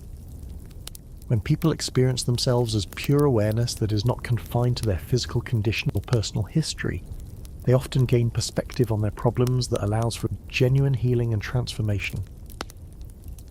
The life review component of near-death experiences appears to be particularly therapeutic, allowing people to process and integrate difficult experiences from a perspective of unconditional love and understanding. Rather than experiencing guilt or shame about past mistakes, people often report understanding the lessons involved in their difficult experiences and feeling compassion for all the people involved, including themselves. This process can resolve trauma and psychological conflicts that have persisted for decades. The encounters with deceased relatives and spiritual beings that frequently occur during these experiences can also provide profound healing, especially for people who are grieving or struggling with unresolved relationship issues. These encounters often include forgiveness, expressions of love, and reassurance about the continued existence and well-being of deceased loved ones. Many people report that these experiences completely transform their relationship to death and dying, reducing anxiety and increasing acceptance of mortality. But there's something particularly interesting about the way these healing effects appear to occur spontaneously, rather than through deliberate therapeutic intervention. Unlike conventional therapy, which requires conscious effort and gradual progress over time, the healing that occurs during consciousness separation experiences often happens instantaneously and completely. This suggests that expanded states of consciousness might provide access to healing resources and capacities that are not normally available to ordinary awareness. Research into the therapeutic applications of psychedelic substances has provided additional insights into how consciousness expansion can facilitate healing and transformation. Clinical trials with substances like psilocybin and MDMA have shown remarkable success in treating conditions like PTSD, depression, and addiction, often producing lasting improvements after just a few guided sessions. The therapeutic effects appear to be mediated by the ego-dissolving and consciousness-expanding properties of these substances, rather than by their chemical effects on specific neurotransmitter systems. Meanwhile, studies of meditation and contemplative practices have documented similar therapeutic benefits arising from naturally induced altered states. Long-term meditators show reduced symptoms of anxiety and depression, enhanced emotional regulation, and increased resilience to stress and trauma. These benefits appear to be related to the capacity of meditation to induce states of expanded awareness that provide perspective on personal problems and access to inner resources for healing. It turns out that the therapeutic effects of consciousness expansion might be related to its capacity to reveal the constructed nature of personal identity and psychological suffering. When people experience themselves as awareness that transcends their personal history and conditioning, they often recognize that many of their problems are created by identification with limiting beliefs and patterns rather than by objective circumstances. This recognition can lead to spontaneous release from psychological constraints and the emergence of greater freedom and well-being. Let's take a closer look at the implications of these phenomena for our understanding of human potential and the possibilities for conscious evolution. If consciousness can indeed transcend the normal boundaries of space, time, and individual embodiment, this suggests that human beings might have capacities for awareness and knowledge that far exceed what is normally recognized in conventional psychology and education. The enhanced cognitive abilities reported during near-death experiences and out-of-body states include perfect memory recall, instantaneous understanding of complex concepts, telepathic communication, and access to information that could not be obtained through normal sensory channels. While these abilities typically return to normal levels after the experience ends, their temporary emergence suggests that they might represent natural human capacities that are normally suppressed or undeveloped, rather than supernatural gifts. Many spiritual traditions teach that these expanded capacities can be developed and stabilized through appropriate training and practice. Advanced practitioners in various contemplative traditions report abilities that parallel those described in spontaneous altered state experiences, including clairvoyance, telepathy, out-of-body travel, and direct knowing that transcends ordinary reasoning processes. Rather than being miraculous exceptions, these abilities might represent the fruition of natural human potential that can be cultivated through dedicated practice. The implications for education and human development are profound. If consciousness has the capacity for direct knowing that transcends sensory information processing, this suggests that learning and knowledge acquisition might involve tapping into sources of information that are not normally recognized in conventional education. Many creative breakthroughs and scientific discoveries have been reported to emerge from intuitive insights that come through dreams, meditation, or other altered states rather than through logical analysis alone. Research into the neuroscience of creativity has found that breakthrough insights often emerge when the brain shifts into states that are similar to those observed during meditation and mystical experiences. The default mode network becomes less active, allowing for novel connections between different brain regions and access to normally unconscious information. This suggests that consciousness expansion might be a natural mechanism for accessing creative and intellectual resources that are not available to ordinary analytical thinking. But there's something particularly intriguing about the moral and ethical development that appears to be facilitated by out-of-body experiences and related phenomena. People who have these experiences often report enhanced empathy, increased concern for the welfare of others, and a profound understanding of the interconnected nature of all life. These changes suggest that consciousness expansion might naturally lead to moral development and pro-social behavior. Dr. Marina Weiler's research on the empathy-enhancing effects of out-of-body experiences suggests that ego dissolution might be a key mechanism for developing compassion and understanding. When the normal boundaries between self and other are dissolved, people often experience the suffering and joy of others as their own, leading to genuine care and concern for the welfare of all beings. This expansion of moral consideration might represent a natural direction for human ethical evolution. Speaking of evolution, there's something fascinating about the possibility that consciousness expansion experiences might play a role in the ongoing evolution of human consciousness itself. Some researchers and philosophers have proposed that mystical experiences and related phenomena might represent evolutionary pressures toward greater awareness, compassion, and understanding. Rather than being random or pathological events, these experiences might be manifestations of a developmental process that is gradually expanding human consciousness beyond its current limitations. This evolutionary perspective is supported by the increasing frequency of reports of consciousness expansion experiences in the modern world. Whether due to improved documentation, reduced cultural suppression, or actual increases in incidence, more people appear to be having profound altered state experiences than was reported in previous historical periods. This could represent a collective movement towards greater consciousness that parallels other aspects of human development and cultural evolution. Let's delve deeper into what these phenomena might tell us about the nature of death and the continuation of consciousness beyond physical existence. The evidence from near-death experience research, combined with reports of after-death communications and mediumship phenomena, suggests that individual consciousness might survive bodily death in some form and continue to exist in non-physical dimensions or states of being. The consistency of reports from near-death experiences about encountering deceased relatives who retain their individual personalities and memories provides particularly compelling evidence for survival.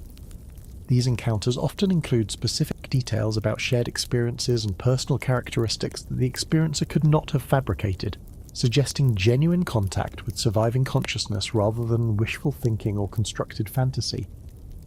Research into cases where near-death experiencers report information about deceased individuals that they could not have known through normal means adds additional credibility to survival hypotheses.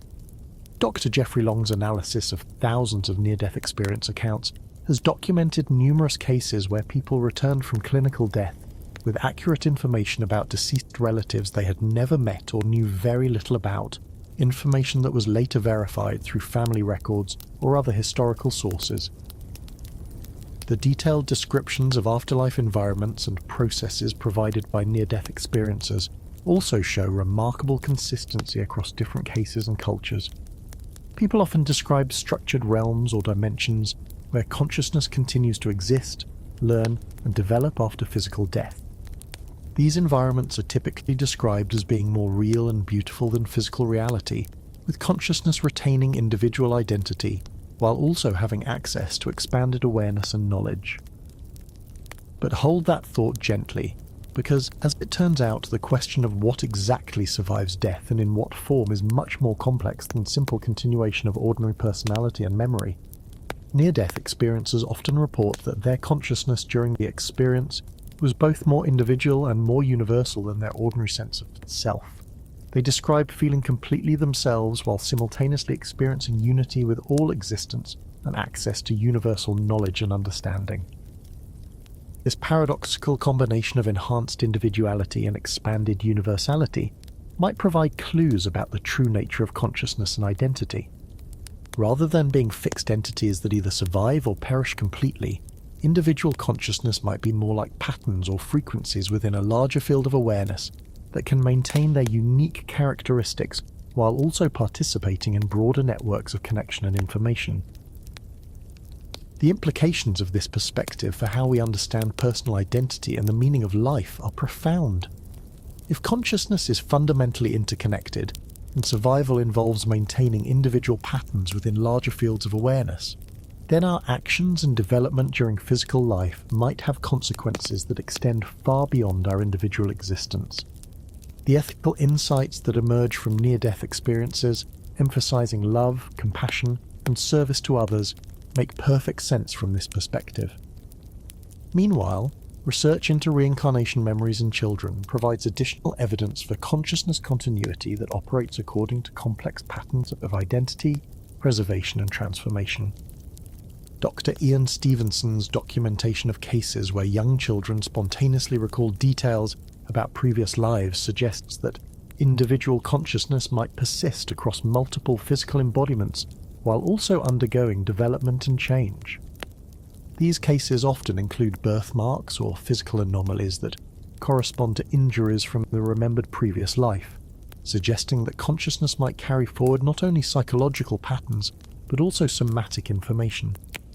The children typically remember the most emotionally significant events from their previous life, and often retain personality characteristics and preferences that are consistent with their reported previous identity.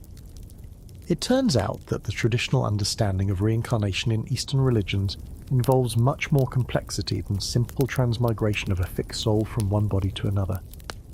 Buddhist teachings describe consciousness as a continuously changing stream that carries forward certain patterns and tendencies, while also being transformed by new experiences and spiritual development. Hindu concepts of the subtle body suggest that multiple layers of identity might persist after death, with different aspects following different pathways of continuation and transformation. Let's explore how these phenomena relate to contemporary developments in physics and cosmology, because the discoveries of modern science have revealed a universe that is far stranger and more consciousness-friendly than the mechanistic worldview suggested. Quantum mechanics has shown that reality at the most fundamental level operates according to principles that challenge our ordinary assumptions about the relationship between observer and observed, the nature of causation, and the structure of space and time. The quantum mechanical principle of non-locality, which allows particles to affect each other instantaneously across vast distances, provides a potential mechanism for the kind of information transfer that appears to occur during out-of-body experiences and remote viewing. If consciousness can access quantum non-local connections, this could explain how awareness might be able to gather information from distant locations without any known physical signal transmission. Quantum entanglement creates connections between particles that persist regardless of the distance separating them, suggesting that the universe might be fundamentally interconnected in ways that transcend the apparent separateness of objects in space and time. This interconnectedness parallels the reports from mystical experiences about the underlying unity of all existence and the illusory nature of separation between self and world. The observer effect in quantum mechanics shows that the act of measurement fundamentally alters quantum systems, suggesting that consciousness plays an active role in determining which possibilities become actual reality. This principle resonates with reports from consciousness expansion experiences that awareness participates in creating, rather than simply observing the realities it encounters. But there's something even more intriguing about recent developments in cosmology and the understanding of space and time. Einstein's theories showed that space and time are not fixed background features of reality, but can be curved and distorted by matter and energy. More recent discoveries about dark matter and dark energy suggest that the vast majority of the universe consists of forms of matter and energy that are invisible to ordinary observation and measurement. These discoveries open up possibilities for dimensions or aspects of reality that could theoretically support consciousness in forms that are not detectable through conventional physical instruments. If consciousness involves quantum processes or interactions with aspects of reality that are not normally observable, this could provide theoretical frameworks for understanding how awareness might persist beyond physical death or transcend normal spatial and temporal limitations. String theory and other approaches to quantum gravity propose that reality might involve multiple dimensions beyond the 3 spatial dimensions and one time dimension of ordinary experience. These extra dimensions could theoretically provide spaces where consciousness might exist in forms that are not constrained by the limitations of physical embodiment. While these theories remain highly speculative, they suggest that the universe might be far more complex and consciousness accommodating than previously thought.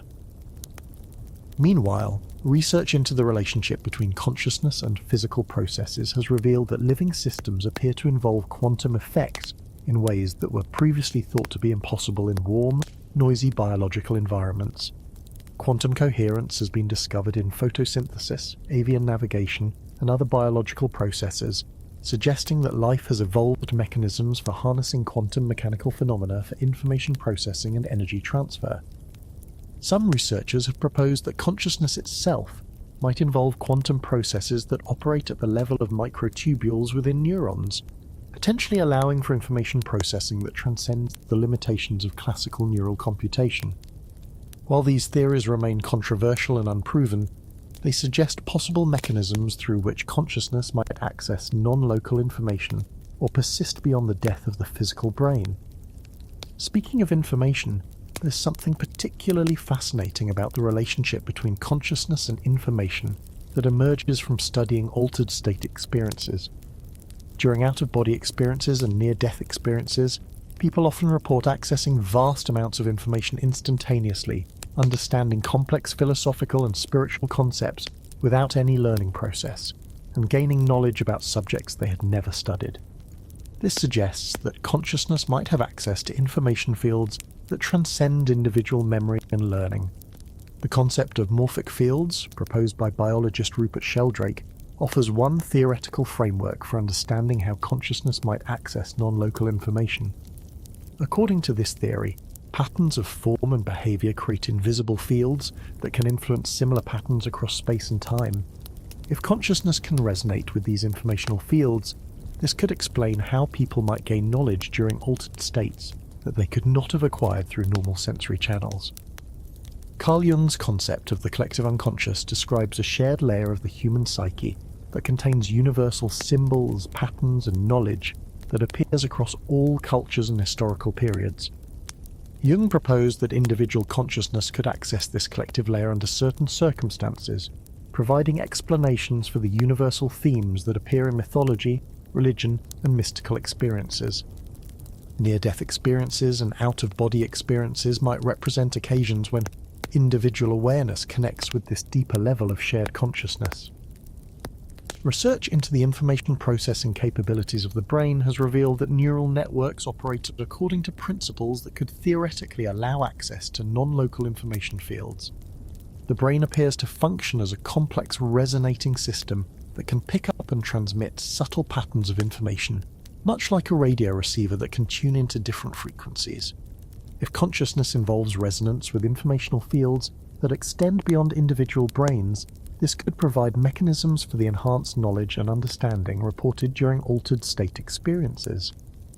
But there's so much more depth to explore about the practical applications of this research for healthcare, education, and personal development. Understanding consciousness separation phenomena has already begun to influence medical practice, particularly in the areas of emergency medicine, hospice care, and psychotherapy. Emergency room physicians are becoming more aware that patients who are resuscitated from cardiac arrest might have had profound experiences during their unconscious period that could affect their psychological adjustment and spiritual understanding. Hospice workers have long observed phenomena suggesting that consciousness remains active as the body approaches death, including deathbed visions, communication with deceased relatives, and periods of unexpected clarity and peace. Understanding these experiences as potentially genuine contacts with non-physical reality, rather than hallucinations or confusion, can help medical professionals provide better support for dying patients and their families. Psychotherapists are beginning to explore how controlled out-of-body experiences and consciousness expansion techniques might be used therapeutically to help people process trauma, overcome phobias, and develop greater self-understanding. The capacity of these experiences to provide perspective on personal problems from an expanded viewpoint can facilitate rapid healing and transformation that might take years to achieve through conventional therapy alone. Let's delve deeper into the educational implications of consciousness research, because if human awareness has capacities for direct knowing and information access that transcend ordinary sensory learning, this could revolutionize how we understand teaching, learning, and human intellectual development. Many breakthrough discoveries in science and mathematics have been reported to come through sudden intuitive insights, rather than logical analysis, suggesting that consciousness might have access to knowledge through channels that are not normally recognized in conventional education. Research into the psychology of creativity has found that innovative solutions often emerge when people shift into states of relaxed attention that are similar to those observed during meditation and mystical experiences. The default mode network becomes less active, allowing for novel connections between different areas of knowledge and access to insights that are not available to ordinary analytical thinking. This suggests that educational methods that cultivate these expanded states of awareness might enhance learning and problem-solving abilities. Some educational pioneers have begun experimenting with contemplative practices and consciousness expansion techniques as supplements to traditional academic instruction. Students who learn meditation, visualization, and other awareness enhancement practices often show improved concentration, creativity, and academic performance. These approaches suggest that education might be most effective when it addresses the full spectrum of human consciousness, rather than focusing exclusively on rational analysis and information processing. The implications for understanding human potential are profound. If consciousness can indeed access information and capabilities that transcend the normal limitations of individual brains, then human beings might have untapped capacities for knowledge, creativity, and problem-solving that could help address the complex challenges facing our world. Developing these capacities might require integrating insights from both scientific research and contemplative traditions that have explored consciousness expansion for thousands of years. Meanwhile, research into the social and ethical implications of consciousness expansion experiences suggests that these phenomena might play an important role in the evolution of human moral understanding and behavior.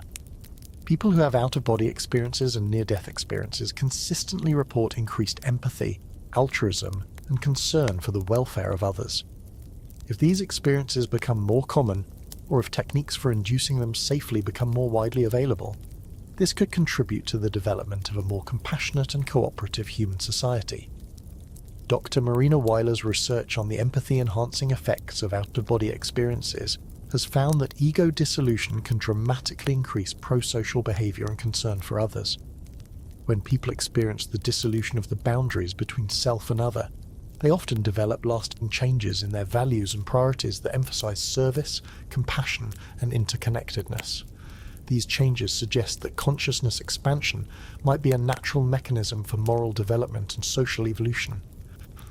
But hold that thought gently, because, as it turns out, the question of how to safely and responsibly explore consciousness expansion is complex and requires careful consideration of both the potential benefits and risks involved. While these experiences can be profoundly healing and transformative, they can also be disorienting and potentially destabilizing if not properly integrated into a person's overall psychological and spiritual development. Traditional contemplative systems that have worked with consciousness expansion for centuries typically include extensive ethical preparation, gradual training progressions, and ongoing guidance from experienced teachers. These safeguards help ensure that expanded states of awareness are approached with proper preparation and that insights gained during these experiences are integrated constructively into daily life. Modern research into consciousness expansion through both natural and chemical means is beginning to develop similar safety protocols and integration practices. Clinical trials with psychedelic substances include extensive screening procedures, careful preparation of participants, guided sessions with trained therapists, and follow-up integration sessions to help people process and apply their experiences constructively. It turns out that the most important factor in determining whether consciousness expansion experiences are beneficial or potentially harmful appears to be the set and setting in which they occur, along with the individual's psychological preparation and the support available for integration afterward. Experiences that occur in supportive environments with proper preparation tend to be healing and transformative, while those that occur unprepared or in chaotic circumstances can be confusing or frightening. Let's explore what these phenomena tell us about the relationship between individual consciousness and collective human knowledge and understanding. If consciousness can access information that transcends individual learning and memory, this suggests that human knowledge might be more interconnected and shared than our ordinary experience suggests.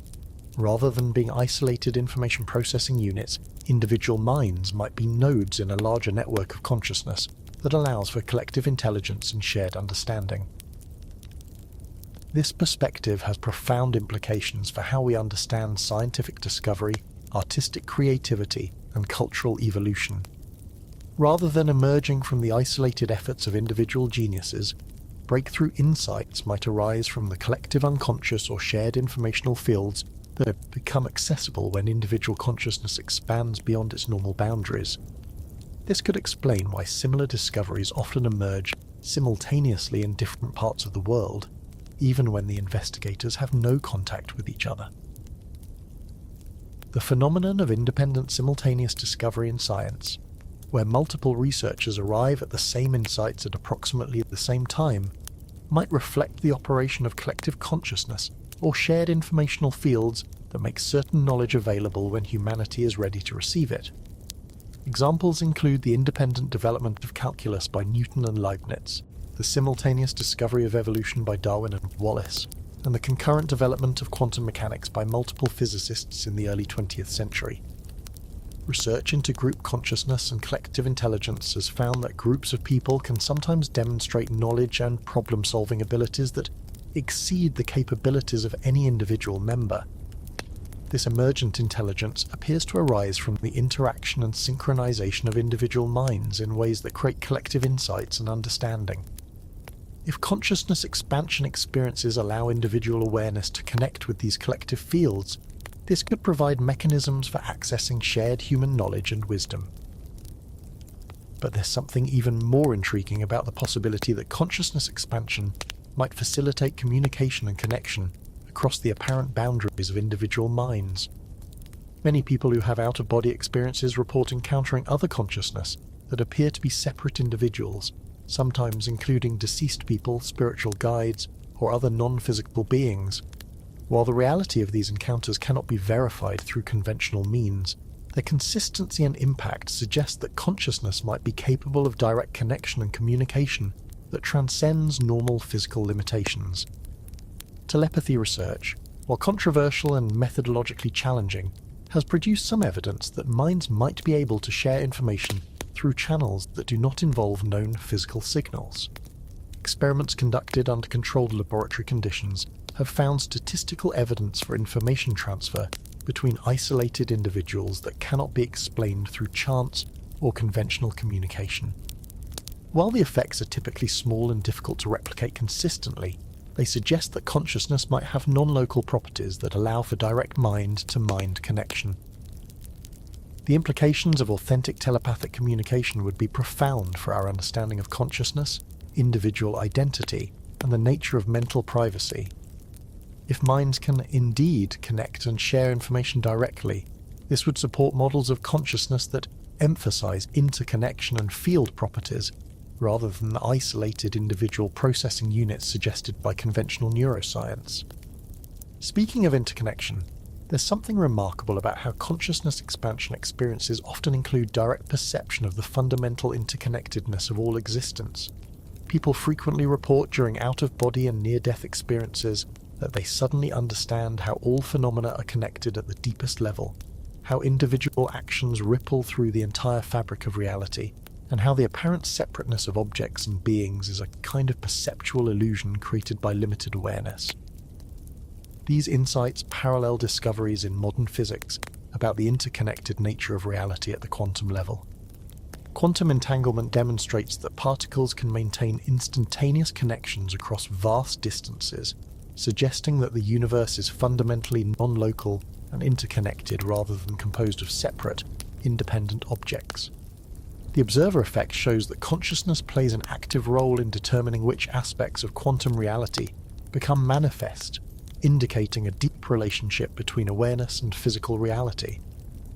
Ecological science has revealed similar patterns of interconnection and interdependence in biological systems, where individual organisms exist within complex webs of relationship that extend across multiple scales of organization.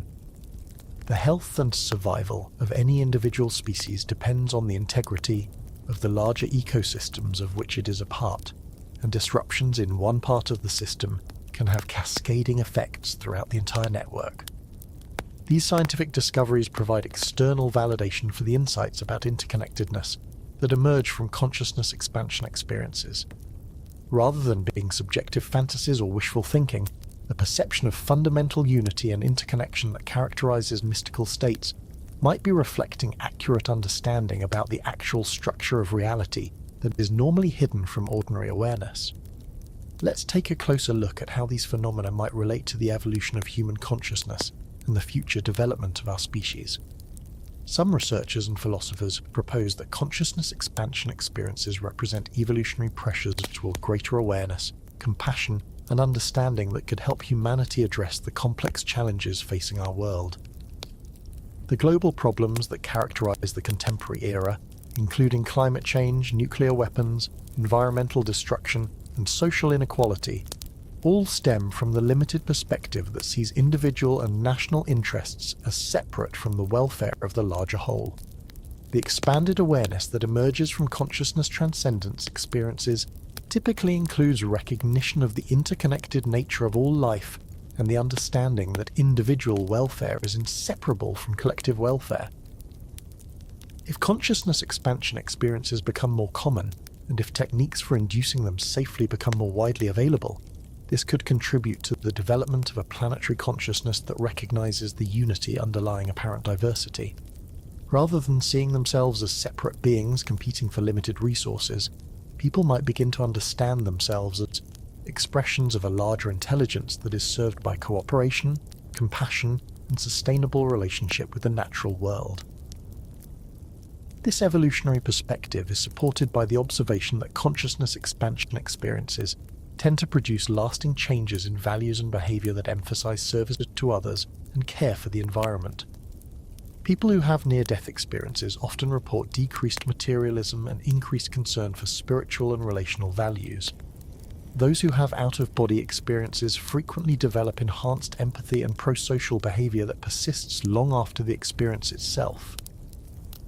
But there's something particularly hopeful about the possibility that these experiences might be becoming more common in the contemporary world, whether due to increased stress and life-threatening situations, greater openness to reporting extraordinary experiences, or actual evolutionary pressures toward expanded consciousness. More people appear to be having profound altered state experiences than was documented in previous historical periods.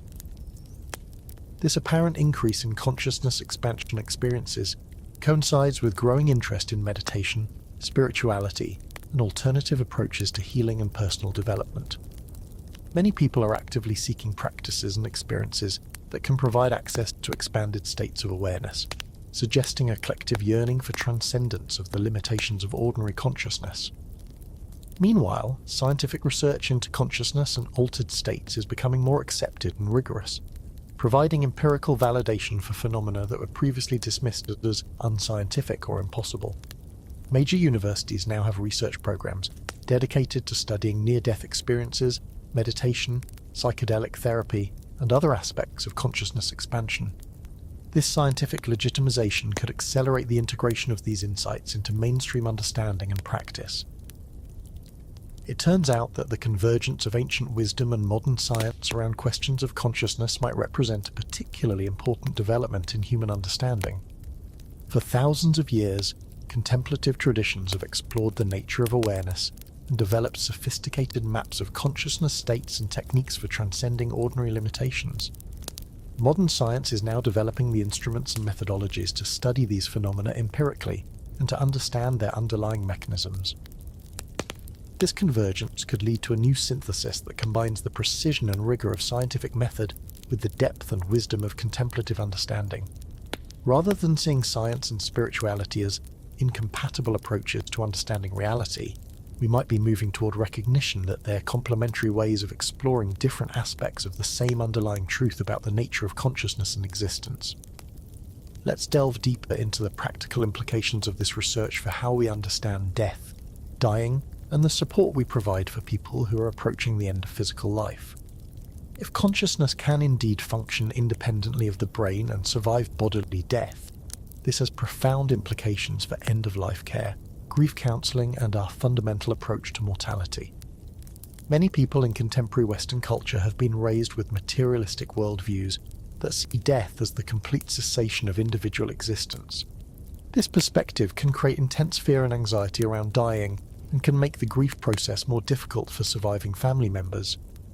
Understanding that consciousness might continue beyond physical death could provide comfort and hope for both dying individuals and their loved ones. Research into deathbed phenomena has documented numerous cases of dying patients reporting visits from deceased relatives, visions of beautiful landscapes, and experiences of peace and acceptance that seem to ease the transition from life to death.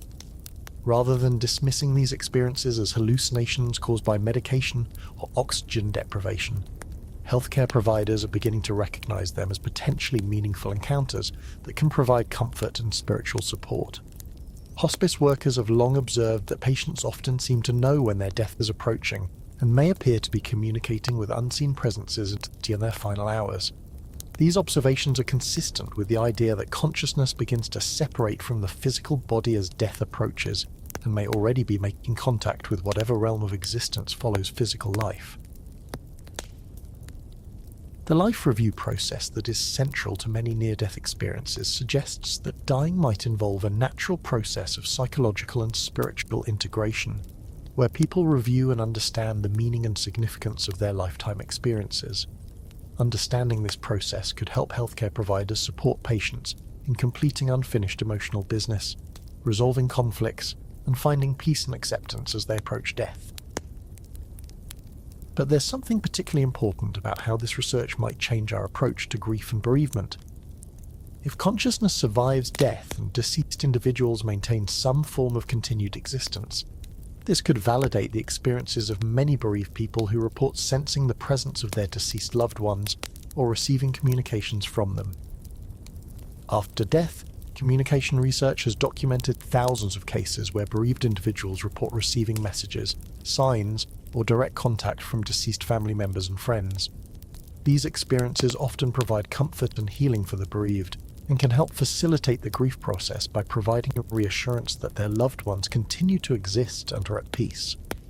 Dr. Julie Bayshell's research at the Winbridge Institute has studied mediums who claim to facilitate communication between the living and the deceased, using rigorous protocols to eliminate fraud and self-deception.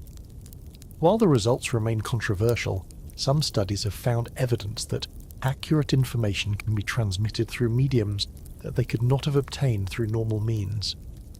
Meanwhile, research into continuing bonds theory and grief counselling has found that maintaining a sense of ongoing relationship with deceased loved ones can be psychologically healthy and healing rather than pathological. Rather than requiring bereaved people to let go and move on, therapeutic approaches that honour continuing connections with the deceased often produce better outcomes and greater psychological adjustment. It turns out that understanding consciousness survival might also influence how we approach end-of-life medical decision-making. If the person's essential consciousness can exist independently of physical brain function, this could affect decisions about when to discontinue life support, how aggressively to pursue medical interventions, and what constitutes meaningful quality of life. Some people who have had near-death experiences during medical crises report that they were aware of discussions about their care and were able to influence medical decisions from their out-of-body state. While these accounts cannot be verified directly, they raise intriguing questions about the relationship between consciousness and physical responsiveness, and whether apparent unconsciousness necessarily indicates absence of awareness. Let's explore how these phenomena relate to questions about the meaning and purpose of life itself. If consciousness can transcend physical death and individual existence, extends beyond the boundaries of a single lifetime, this has profound implications for how we understand the significance of human life and the goals that are worth pursuing during our time in physical embodiment. Near-death experiencers often report that during their expanded state of consciousness, they gained clear understanding about the purpose and meaning of human existence. These insights typically emphasize the importance of love, learning, service to others, and spiritual development rather than material achievement or social status. The life review process reveals how individual actions create ripple effects throughout the interconnected web of existence, and shows that seemingly small acts of kindness and compassion can have far-reaching positive consequences. Many experiencers report understanding that physical life is a kind of school where consciousness comes to learn specific lessons and develop particular capacities. From this perspective, the challenges and difficulties of human existence are not meaningless suffering, but opportunities for growth, understanding, and spiritual development. Even negative experiences can serve important purposes by teaching compassion, resilience, and wisdom that contribute to the evolution of consciousness. The insights about interconnectedness that emerge from these experiences suggest that individual development and collective welfare are ultimately inseparable. What serves the growth and well-being of individual consciousness also serves the larger evolution of collective human awareness. This understanding provides a framework for finding meaning and purpose that transcends narrow self-interest, while still honouring individual development and self-realisation. But hold that thought gently, because, as it turns out, integrating these insights into daily life in a balanced and healthy way requires careful consideration of both transcendent and practical concerns. While consciousness expansion experiences can provide profound understanding about ultimate reality and life purpose, they must be integrated with the practical demands of embodied existence and social responsibility. Some people who have powerful consciousness expansion experiences struggle with what researchers call integration challenges, where the insights and perspectives gained during expanded states conflict with the demands and limitations of ordinary life. The sense of unity and love experienced during these states can make the separateness and conflict of everyday existence seem meaningless or even unbearable. Successful integration typically requires developing the capacity to hold both transcendent and practical perspectives simultaneously, recognizing that expanded awareness provides important insights about ultimate reality, while also acknowledging that embodied existence has its own legitimate demands and purposes. Rather than rejecting ordinary life as illusory, the goal is to bring the wisdom and compassion gained from expanded states into constructive engagement with the world. Traditional contemplative systems that work with consciousness expansion typically include extensive teachings about integration and the gradual application of transcendent insights to daily life. These approaches emphasize patience, humility, and ongoing practice rather than expecting immediate and complete transformation based on single dramatic experiences. Meanwhile, contemporary research into the integration of psychedelic and mystical experiences has identified factors that support healthy assimilation of expanded state insights. These include ongoing spiritual practice, supportive community relationships, professional guidance when needed, and gradual implementation of changes rather than attempting radical life restructuring immediately after powerful experiences. It turns out that the most beneficial approach to consciousness expansion appears to involve understanding these experiences as part of an ongoing process of development, rather than as complete revelations that eliminate the need for continued learning and growth. The insights gained during expanded states can provide valuable guidance and inspiration, but they must be tested and refined through practical application and continued exploration. Let's take a closer look at what the latest research tells us about the relationship between consciousness expansion and creativity, innovation, and problem solving. Many breakthrough discoveries in science, art, and technology have been attributed to insights that emerged during altered states of consciousness, suggesting that expanded awareness might provide access to creative resources that are not available to ordinary analytical thinking. Research into the neuroscience of creativity has found that innovative solutions often emerge when the brain shifts into states characterized by decreased default mode network activity and increased connectivity between normally separate brain regions. These neural patterns are similar to those observed during meditation, mystical experiences, and psychedelic states, suggesting that consciousness expansion might naturally facilitate creative breakthroughs. Many famous scientists and inventors have reported that their most important discoveries came through sudden intuitive insights, rather than logical analysis.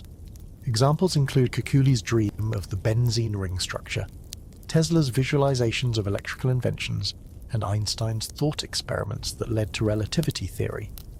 These accounts suggest that consciousness might have access to information and understanding through channels that transcend ordinary reasoning processes. Artists and musicians have long recognized the importance of altered states for accessing creative inspiration. Many report that their most meaningful work emerges when they enter states of expanded awareness where their normal sense of self and artistic boundaries dissolve. In these states, creativity seems to flow through them, rather than being generated by their personal effort and intention. The implications for education and professional development are significant. If consciousness expansion can enhance creativity and problem-solving abilities, then educational and training programs might benefit from including practices that cultivate these expanded states of awareness. Meditation, visualization, and other contemplative practices are beginning to be integrated into curricula at leading universities and corporations. But there's something particularly intriguing about the possibility that consciousness expansion might provide access to collective intelligence and shared fields of knowledge that could help address complex global challenges. Many of the problems facing humanity in the contemporary era, such as climate change, social inequality, and technological disruption, require creative solutions that transcend conventional thinking and integrate insights from multiple disciplines and perspectives. If consciousness can indeed access non-local information and connect with larger fields of collective intelligence, then practices that cultivate expanded awareness might be essential tools for developing the innovative solutions needed to address these challenges. Rather than relying solely on analytical reasoning and technical expertise, we might need to integrate contemplative practices and consciousness expansion techniques into our problem-solving approaches. Research into group consciousness and collective intelligence has found that teams and organizations can sometimes demonstrate enhanced creativity and problem-solving when members are synchronized in states of expanded awareness. Group meditation, shared visioning processes, and other collective consciousness practices appear to facilitate the emergence of insights and solutions that exceed what individual members could generate working separately. Speaking of collective approaches, there's something fascinating about how consciousness expansion experiences often include encounters with what appear to be non-physical intelligences or guides that provide information and assistance. While the reality of these encounters cannot be verified through conventional means, their consistency across different individuals and cultures suggests that expanded consciousness might provide access to sources of knowledge and guidance that transcend individual human understanding.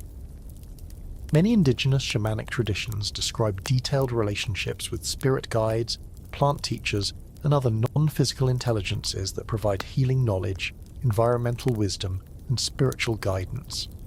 These traditions have developed sophisticated practices for communicating with these intelligences and receiving information that has practical applications for healing, agriculture, and community well-being. Contemporary experiences of consciousness expansion often report similar encounters with apparently non-physical intelligences that provide information, guidance, and healing. These beings are typically described as being more wise and compassionate than ordinary humans, and often communicate important teachings about the nature of reality, human purpose, and spiritual development. While mainstream science has no framework for evaluating the reality of these encounters, they raise intriguing questions about the nature of intelligence and consciousness in the universe.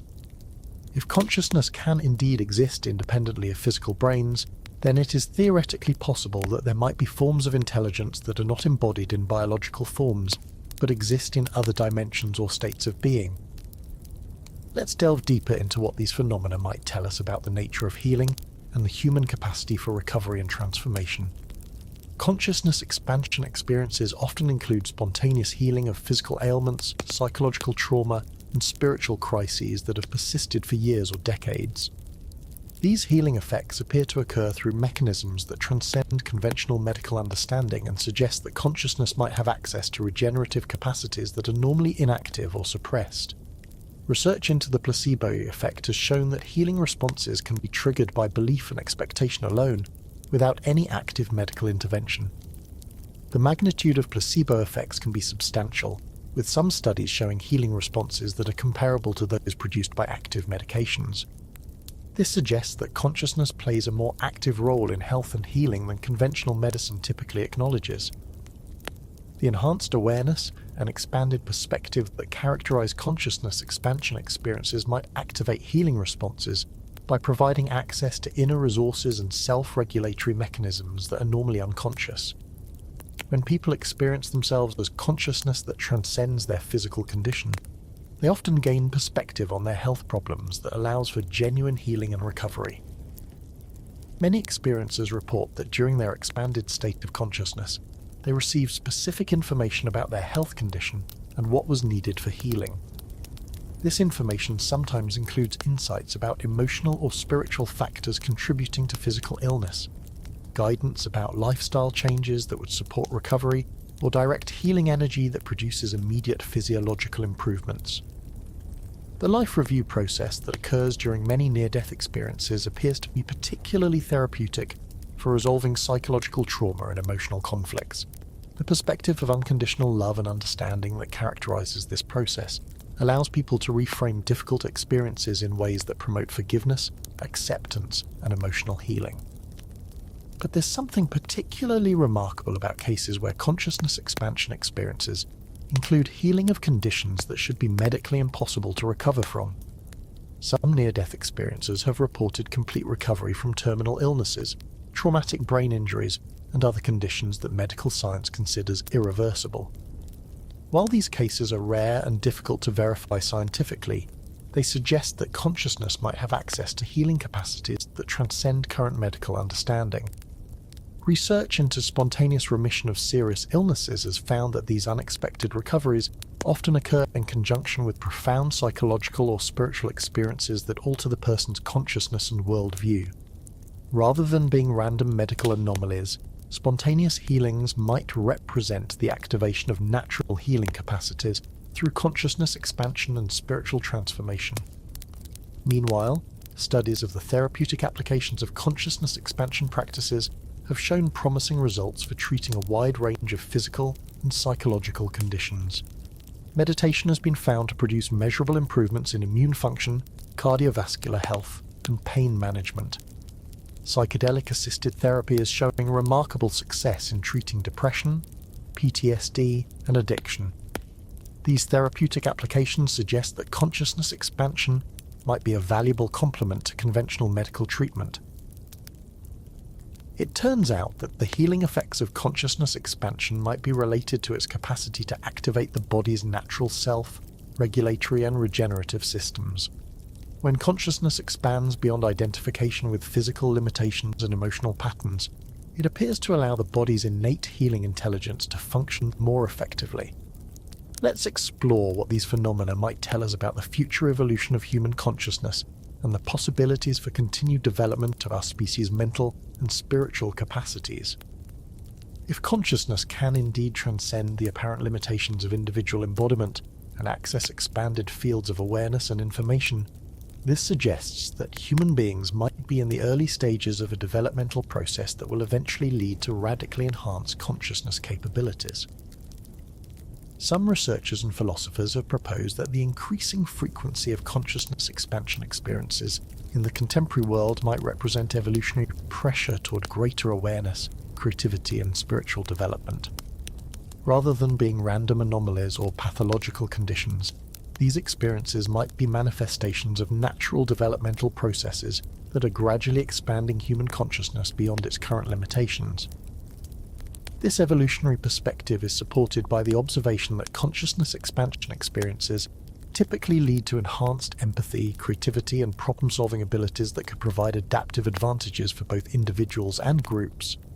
People who have these experiences often become more cooperative, altruistic, and environmentally conscious, qualities that could contribute to the long-term survival and flourishing of human civilization.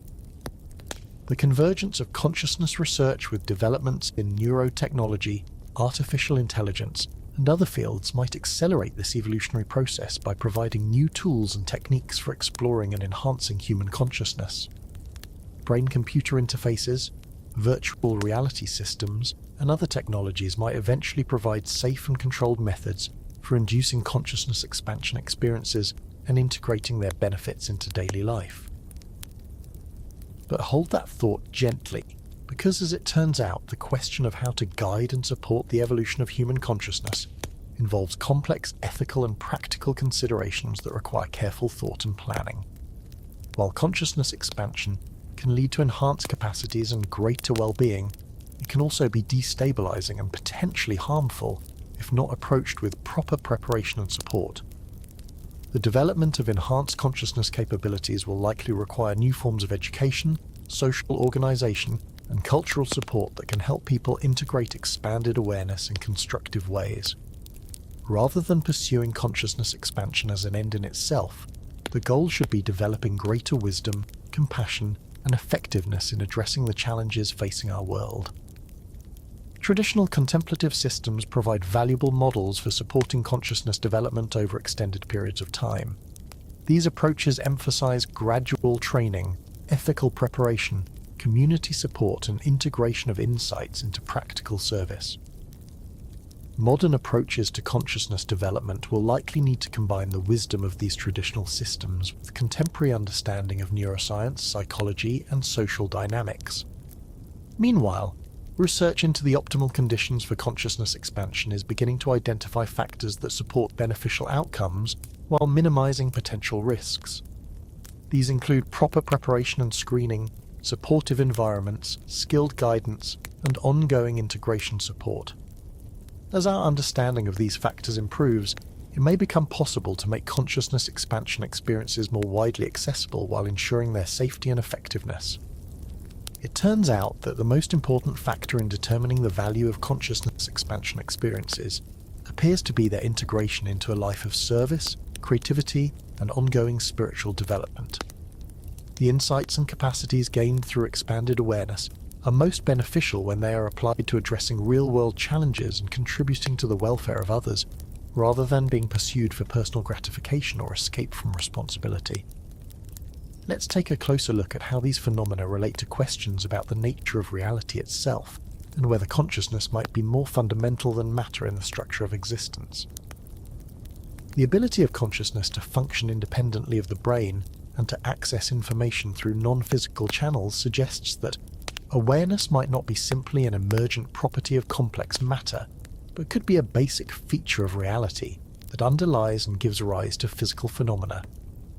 This perspective, known as idealism or consciousness-based cosmology, proposes that consciousness is the fundamental substance of reality, and that matter, energy, space, and time are manifestations or constructions of awareness, rather than consciousness being a product of material processes.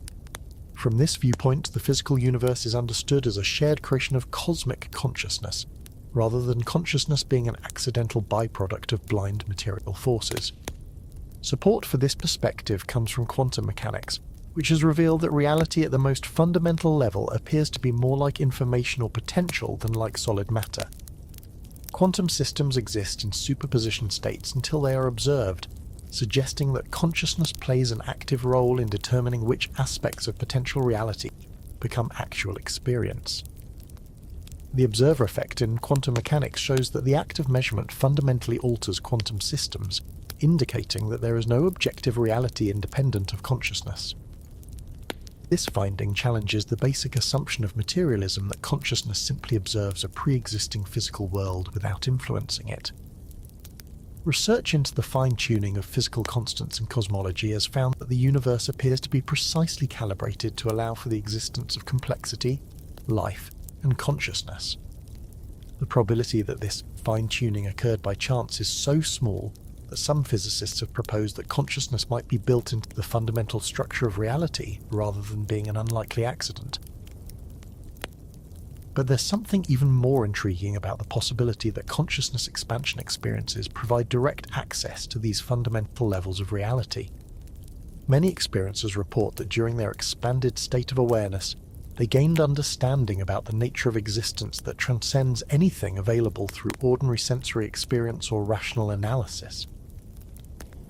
These insights often include recognition that physical reality is a kind of projection or construction of consciousness, that individual minds are expressions of a universal intelligence, and that the apparent separateness of objects and beings in space and time is a perceptual limitation rather than a fundamental feature of existence. While these insights cannot be verified through conventional scientific methods, their consistency across thousands of different cases suggests that they might be revealing genuine truths about the nature of reality. The implications of consciousness-based cosmology for science, philosophy, and human self-understanding are profound. If consciousness is indeed more fundamental than matter, then the scientific enterprise of understanding the universe might ultimately be a process of consciousness coming to know itself, rather than separate minds studying an external physical reality. This perspective also suggests that the development of consciousness and the evolution of the universe might be intimately connected, with the emergence of life and intelligence representing the cosmos becoming aware of itself through the eyes of conscious beings. From this viewpoint, human consciousness development is not just a personal or even species-level phenomenon, but is part of the larger cosmic process of universal self-realization. Speaking of cosmic consciousness, there's something remarkable about how many consciousness expansion experiences include direct perception of the universe as a living, intelligent, and purposeful system rather than a mechanical collection of unconscious matter and energy. Experiencers often report understanding that every aspect of existence, from subatomic particles to galaxies, is imbued with consciousness and participates in the larger intelligence that underlies all phenomena.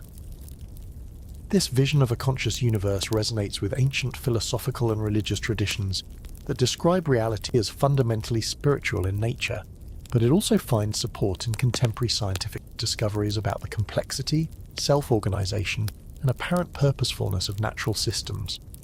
The emergence of life from non-living matter, the evolution of consciousness from simple biological processes, and the fine-tuning of physical laws to allow for complexity all suggest that the universe might be far more intelligent and purposeful than mechanistic science assumed.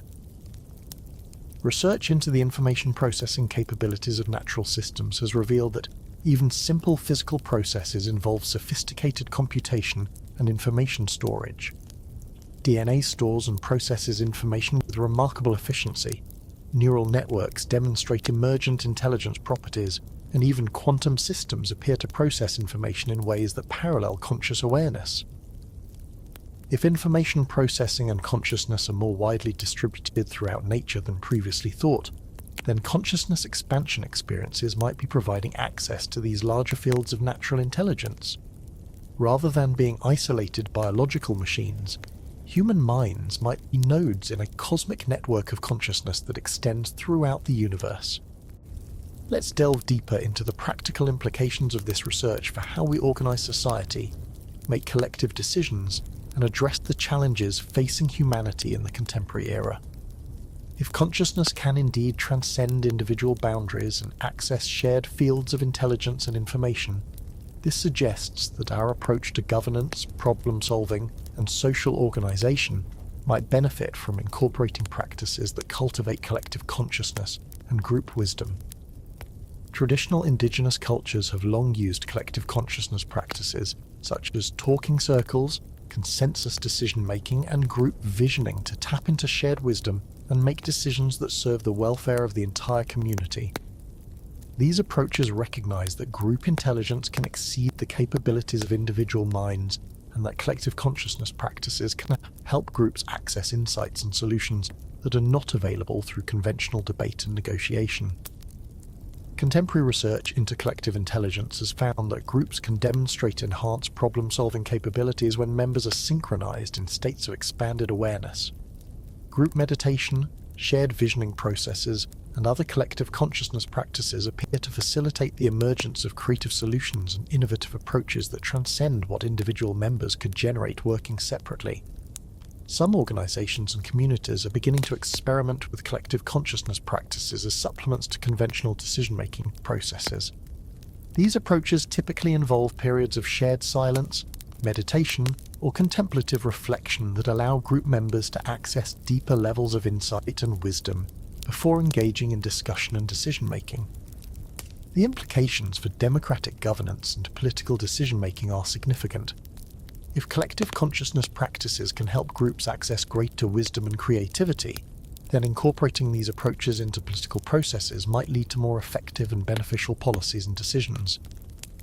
Rather than relying solely on debate, negotiation, and majority rule, democratic systems might benefit from including practices that cultivate collective insight and shared understanding. But there's something particularly important about how consciousness expansion research might influence our approach to education and the development of human potential.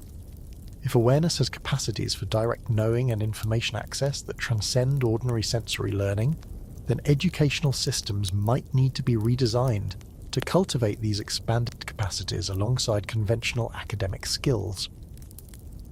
This could involve integrating contemplative practices such as meditation, visualization, and mindfulness into curricula at all levels of education.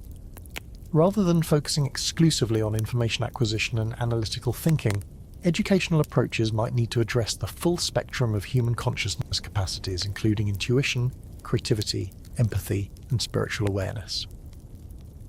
Some pioneering educational institutions are already experimenting with consciousness-based learning approaches that recognize students as whole beings with multiple intelligence and awareness capacities.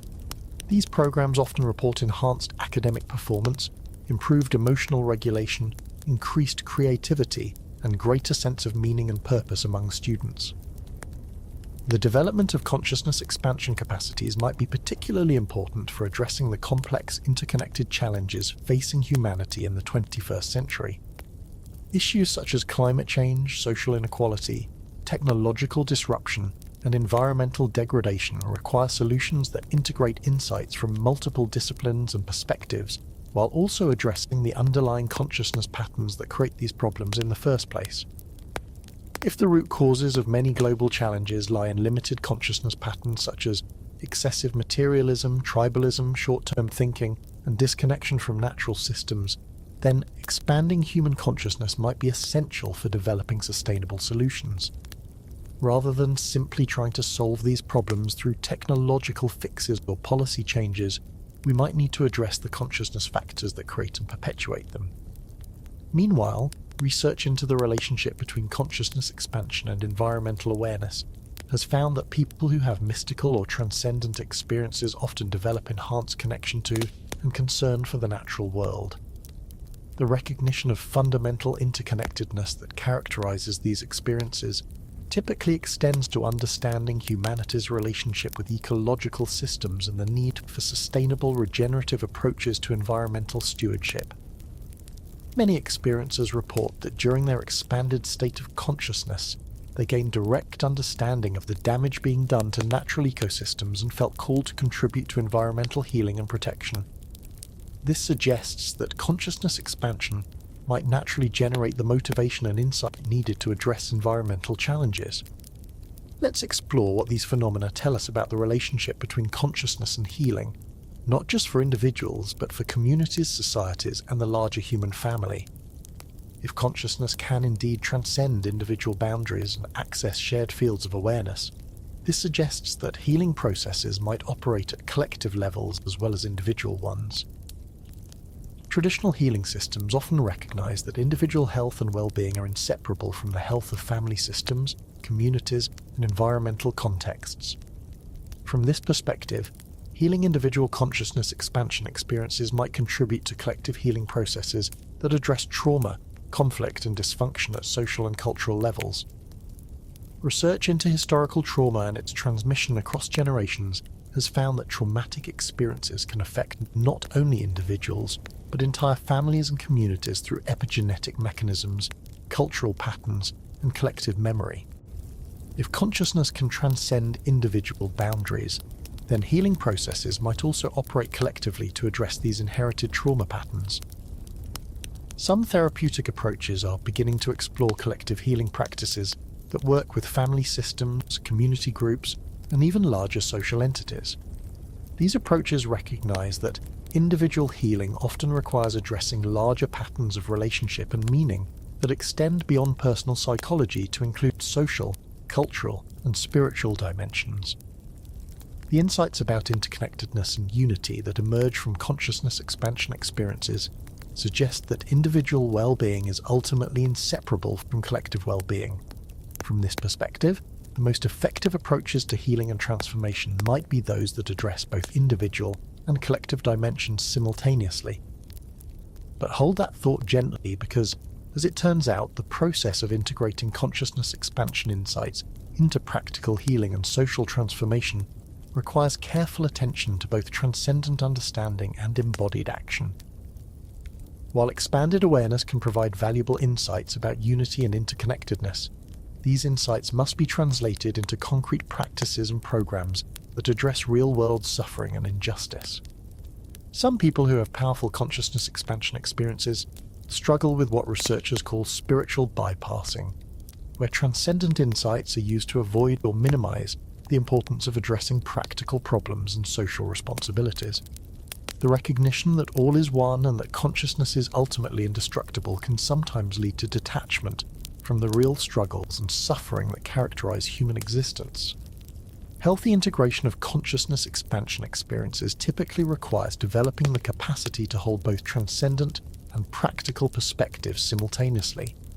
This involves recognizing the ultimate unity and perfection of existence, while also acknowledging the relative reality of suffering and the importance of compassionate action to address injustice and alleviate pain. Traditional contemplative systems that work with consciousness expansion typically include extensive teachings about compassionate action and social engagement as essential aspects of spiritual development. Rather than seeing transcendent realization as an escape from worldly concerns, these approaches understand expanded consciousness as providing the motivation and wisdom needed for more effective service to others. Contemporary approaches to integrating consciousness expansion into social action often emphasize the importance of grounding transcendent insights in practical skills, community relationships, and sustained commitment to addressing systemic problems. The goal is to bring the wisdom and compassion gained from expanded states into constructive engagement with the challenges facing our world.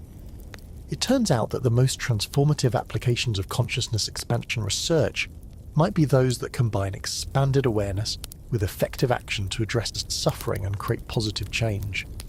Rather than pursuing consciousness expansion as an end in itself, the ultimate value of these experiences might lie in their capacity to generate wisdom, compassion, and effectiveness in serving the welfare of all beings.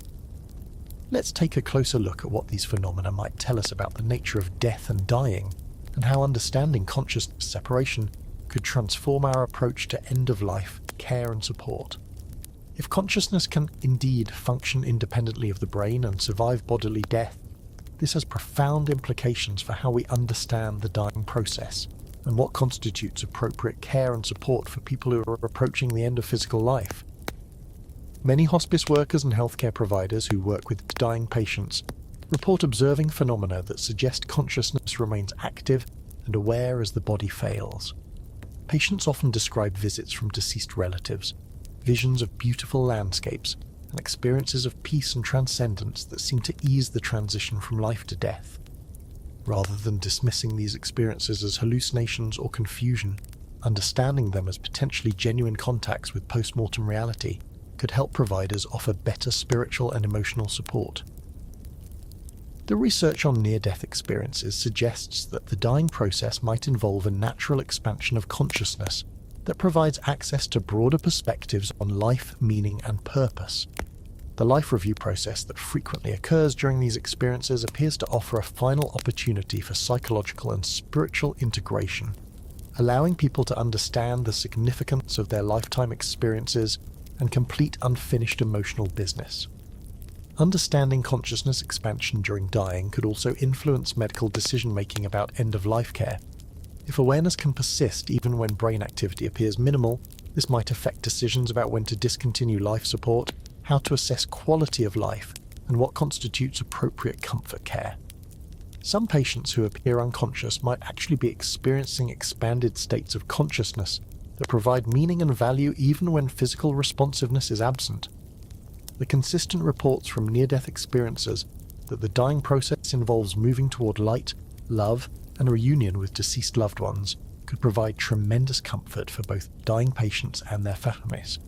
Rather than seeing death as a terrifying unknown or complete annihilation, understanding it as a transition to continued existence in expanded form could help people approach mortality with greater peace and acceptance. But there's something particularly important about how this research might influence our approach to grief and bereavement support. If consciousness survives death and deceased individuals maintain some form of continued existence, this could validate the experiences of many bereaved people who report sensing the presence of their deceased loved ones or receiving communications from them. Research into after death. Communications has documented thousands of cases where bereaved individuals report receiving signs, messages, or direct contact from deceased family members and friends. These experiences often provide comfort and healing for the bereaved and can facilitate the grief process by offering reassurance that their loved ones continue to exist and are at peace. Rather than pathologizing these experiences or encouraging bereaved people to let go and move on, grief counseling approaches that honor continuing bonds with the deceased often produce better therapeutic outcomes.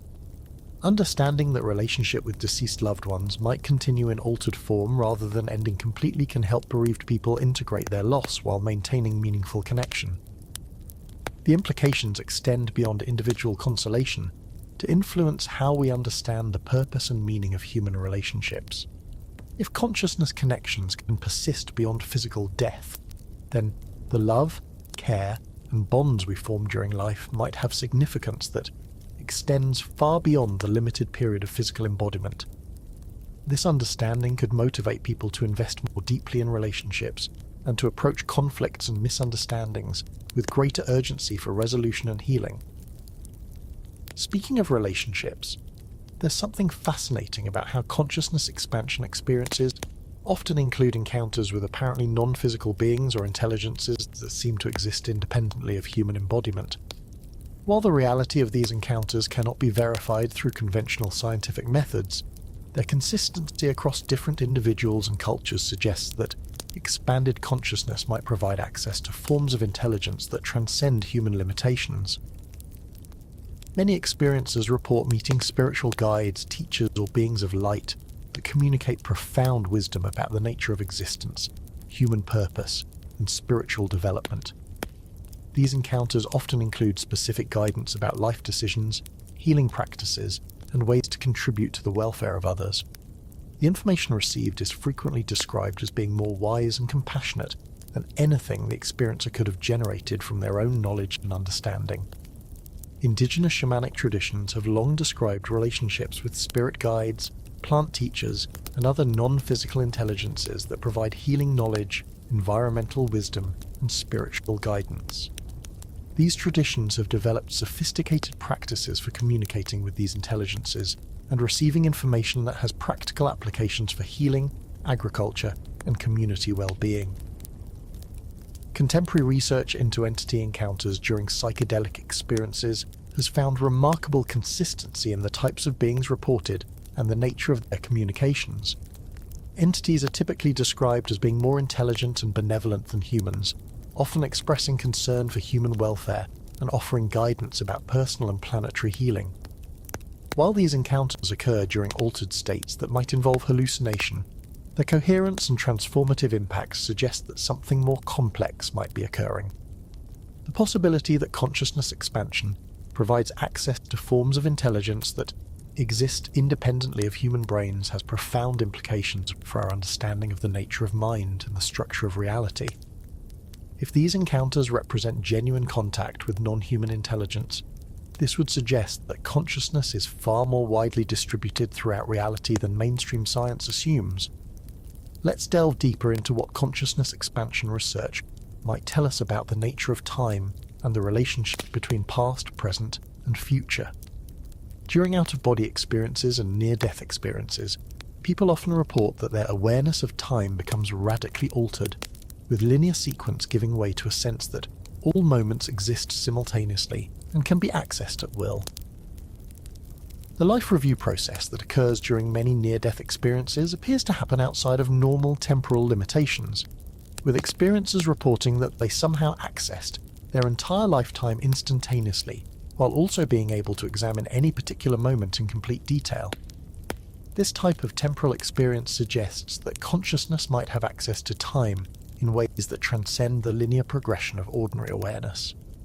Some experiencers report during their expanded state that they gained understanding about future events or accessed information about alternative timelines and possibilities. While these reports are difficult to verify scientifically, they suggest that consciousness might have access to temporal dimensions that are not available to ordinary awareness confined to present moment experience. The altered relationship to time that characterizes consciousness expansion experiences resonates with discoveries in modern physics about the relative and constructed nature of temporal experience. Einstein's theories showed that time is not a fixed background feature of reality, but is relative to the observer and can be distorted by gravity and motion. These discoveries suggest that the linear time of ordinary experience might be a limitation of embodied awareness rather than a fundamental feature of existence.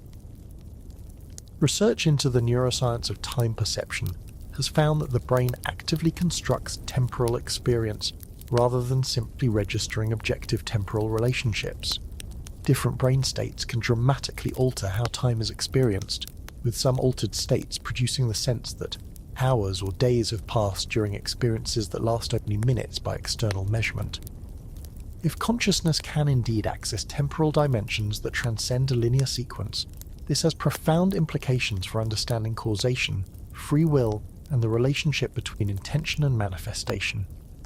Rather than being trapped in a deterministic sequence of cause and effect, consciousness might have access to the kind of temporal freedom that allows for genuine creativity and choice. But there's something even more intriguing about reports from consciousness expansion experiences that suggest the future is not fixed, but exists as a field of possibilities that can be influenced by present moment awareness and intention. Many experiencers report understanding that their choices and consciousness development affects not only their personal future, but the collective evolution of human awareness and planetary well-being. This perspective suggests that consciousness expansion experiences might provide access to information about potential futures and guidance about how present actions can influence which possibilities become actualized. Rather than fatalistic acceptance of predetermined outcomes, this understanding could motivate more conscious and intentional approaches to personal and collective decision-making. The implications for goal-setting, planning, and manifestation practices are significant. If consciousness can indeed access information about potential futures and influence which possibilities become actual, then practices that cultivate expanded awareness might be valuable tools for creating positive outcomes in both personal and collective contexts.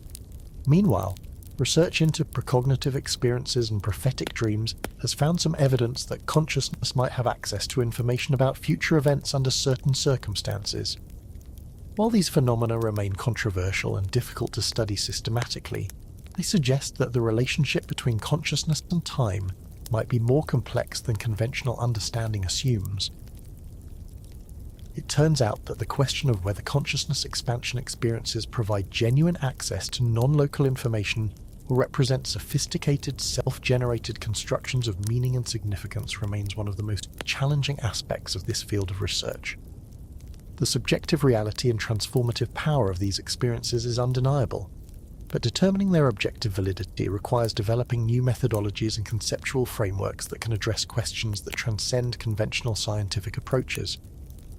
Let's explore what these phenomena might tell us about the evolution of human consciousness and the possibilities for continued development of our species' awareness and intelligence capabilities. If consciousness can indeed transcend the apparent limitations of individual embodiment and access expanded fields of information and understanding, this suggests that human beings might be in the early stages of a developmental process that could eventually lead to radically enhanced consciousness capacities. Some researchers and philosophers have proposed that the increasing frequency of consciousness expansion experiences in the contemporary world might represent evolutionary pressure towards greater awareness, compassion, and problem-solving ability. Rather than being random anomalies or pathological conditions, these experiences might be manifestations of natural developmental processes that are gradually expanding human consciousness beyond its current limitations. This evolutionary perspective is supported by the observation that consciousness expansion experiences typically lead to enhanced empathy, creativity, and ethical sensitivity that could provide adaptive advantages for both individuals and groups. People who have these experiences often become more cooperative, environmentally conscious, and concerned with long-term sustainability rather than short-term personal gain. The convergence of consciousness research with developments in neurotechnology, artificial intelligence, and other fields might accelerate this evolutionary process by providing new tools and techniques for exploring and enhancing human awareness. Brain-computer interfaces, virtual reality systems, and other technologies might eventually provide safe and controlled methods for inducing consciousness expansion experiences and integrating their benefits into daily life. But hold that thought gently, because as it turns out, the question of how to guide and support the evolution of human consciousness involves complex ethical and practical considerations that require careful thought and wisdom. While consciousness expansion can lead to enhanced capacities and greater well-being, it can also be destabilizing and potentially harmful if not approached with proper preparation, guidance, and integration support. The development of enhanced consciousness capabilities will likely require new forms of education, social organization, and cultural support that can help people integrate expanded awareness in constructive ways. Rather than pursuing consciousness expansion as an escape from worldly responsibilities, the goal should be developing greater wisdom, compassion, and effectiveness in addressing the challenges facing our world. Traditional contemplative systems provide valuable models for supporting consciousness development over extended periods of time. These approaches emphasize gradual training, ethical preparation, community support, and integration of insights into practical service. Modern approaches to consciousness development will likely need to combine the wisdom, of these traditional systems with contemporary understanding of neuroscience, psychology, and social dynamics. As we reach the end of our exploration tonight, let's reflect on what we've discovered about the profound mystery of consciousness and its relationship to the boundaries of physical existence.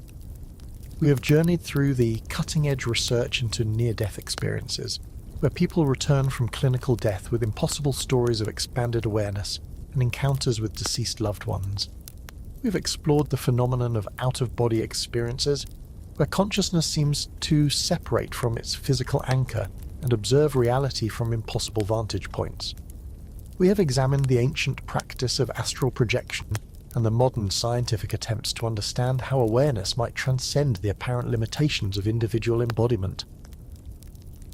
Throughout this exploration, we have seen how scientific research and mystical experience are converging around the recognition that consciousness might be far more fundamental and flexible than materialistic science has assumed.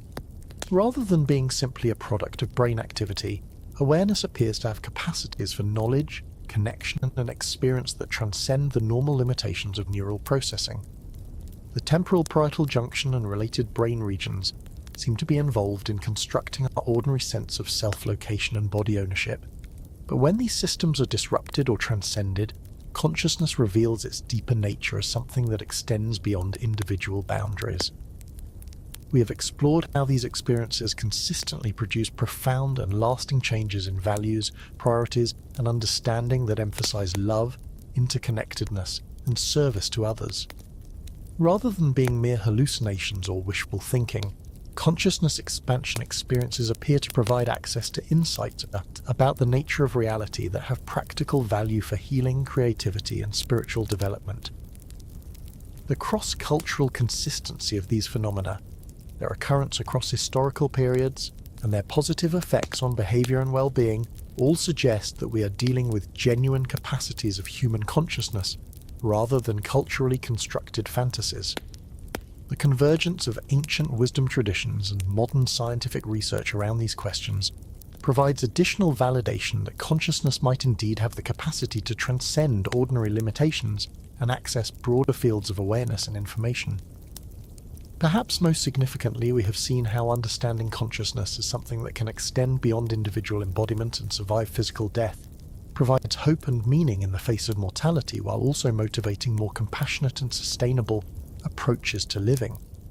If individual consciousness is part of a larger intelligence that connects all existence, and if our development and choices have consequences that extend beyond personal benefit, then every moment of life becomes an opportunity to contribute to the evolution of awareness and the welfare of all beings. The implications of this research extend far beyond academic curiosity to influence how we approach healthcare, education, end-of-life care, grief counseling, creative development, problem-solving, and social organization. Understanding consciousness as more fundamental than previously assumed could help humanity develop the wisdom and compassion needed to address the complex challenges facing our world, while also providing comfort and hope in the face of suffering and loss. As you prepare for sleep tonight, perhaps you can rest in the possibility that your consciousness is far more vast and enduring than your ordinary experience suggests. Whether through dreams, meditation, or other altered states, you might have access to dimensions of awareness that transcend the apparent boundaries of your individual existence. And perhaps, in recognizing the profound mystery and potential of consciousness itself, you can find peace in knowing that the deepest questions about existence remain beautifully open, inviting continued exploration and wonder. The journey of consciousness beyond the body remains one of the great frontiers for human understanding, where science and spirituality, ancient wisdom and modern research, personal experience and collective knowledge continue to weave together in ways that expand our appreciation for the magnificent mystery of awareness itself. In this recognition, we can find both humility about how much remains unknown and excitement about the possibilities for continued discovery and development. Sweet dreams, and may your rest be filled with the peace that comes from knowing that consciousness itself might be the most fundamental and enduring aspect of existence, connecting you to all that was, is, and ever will be.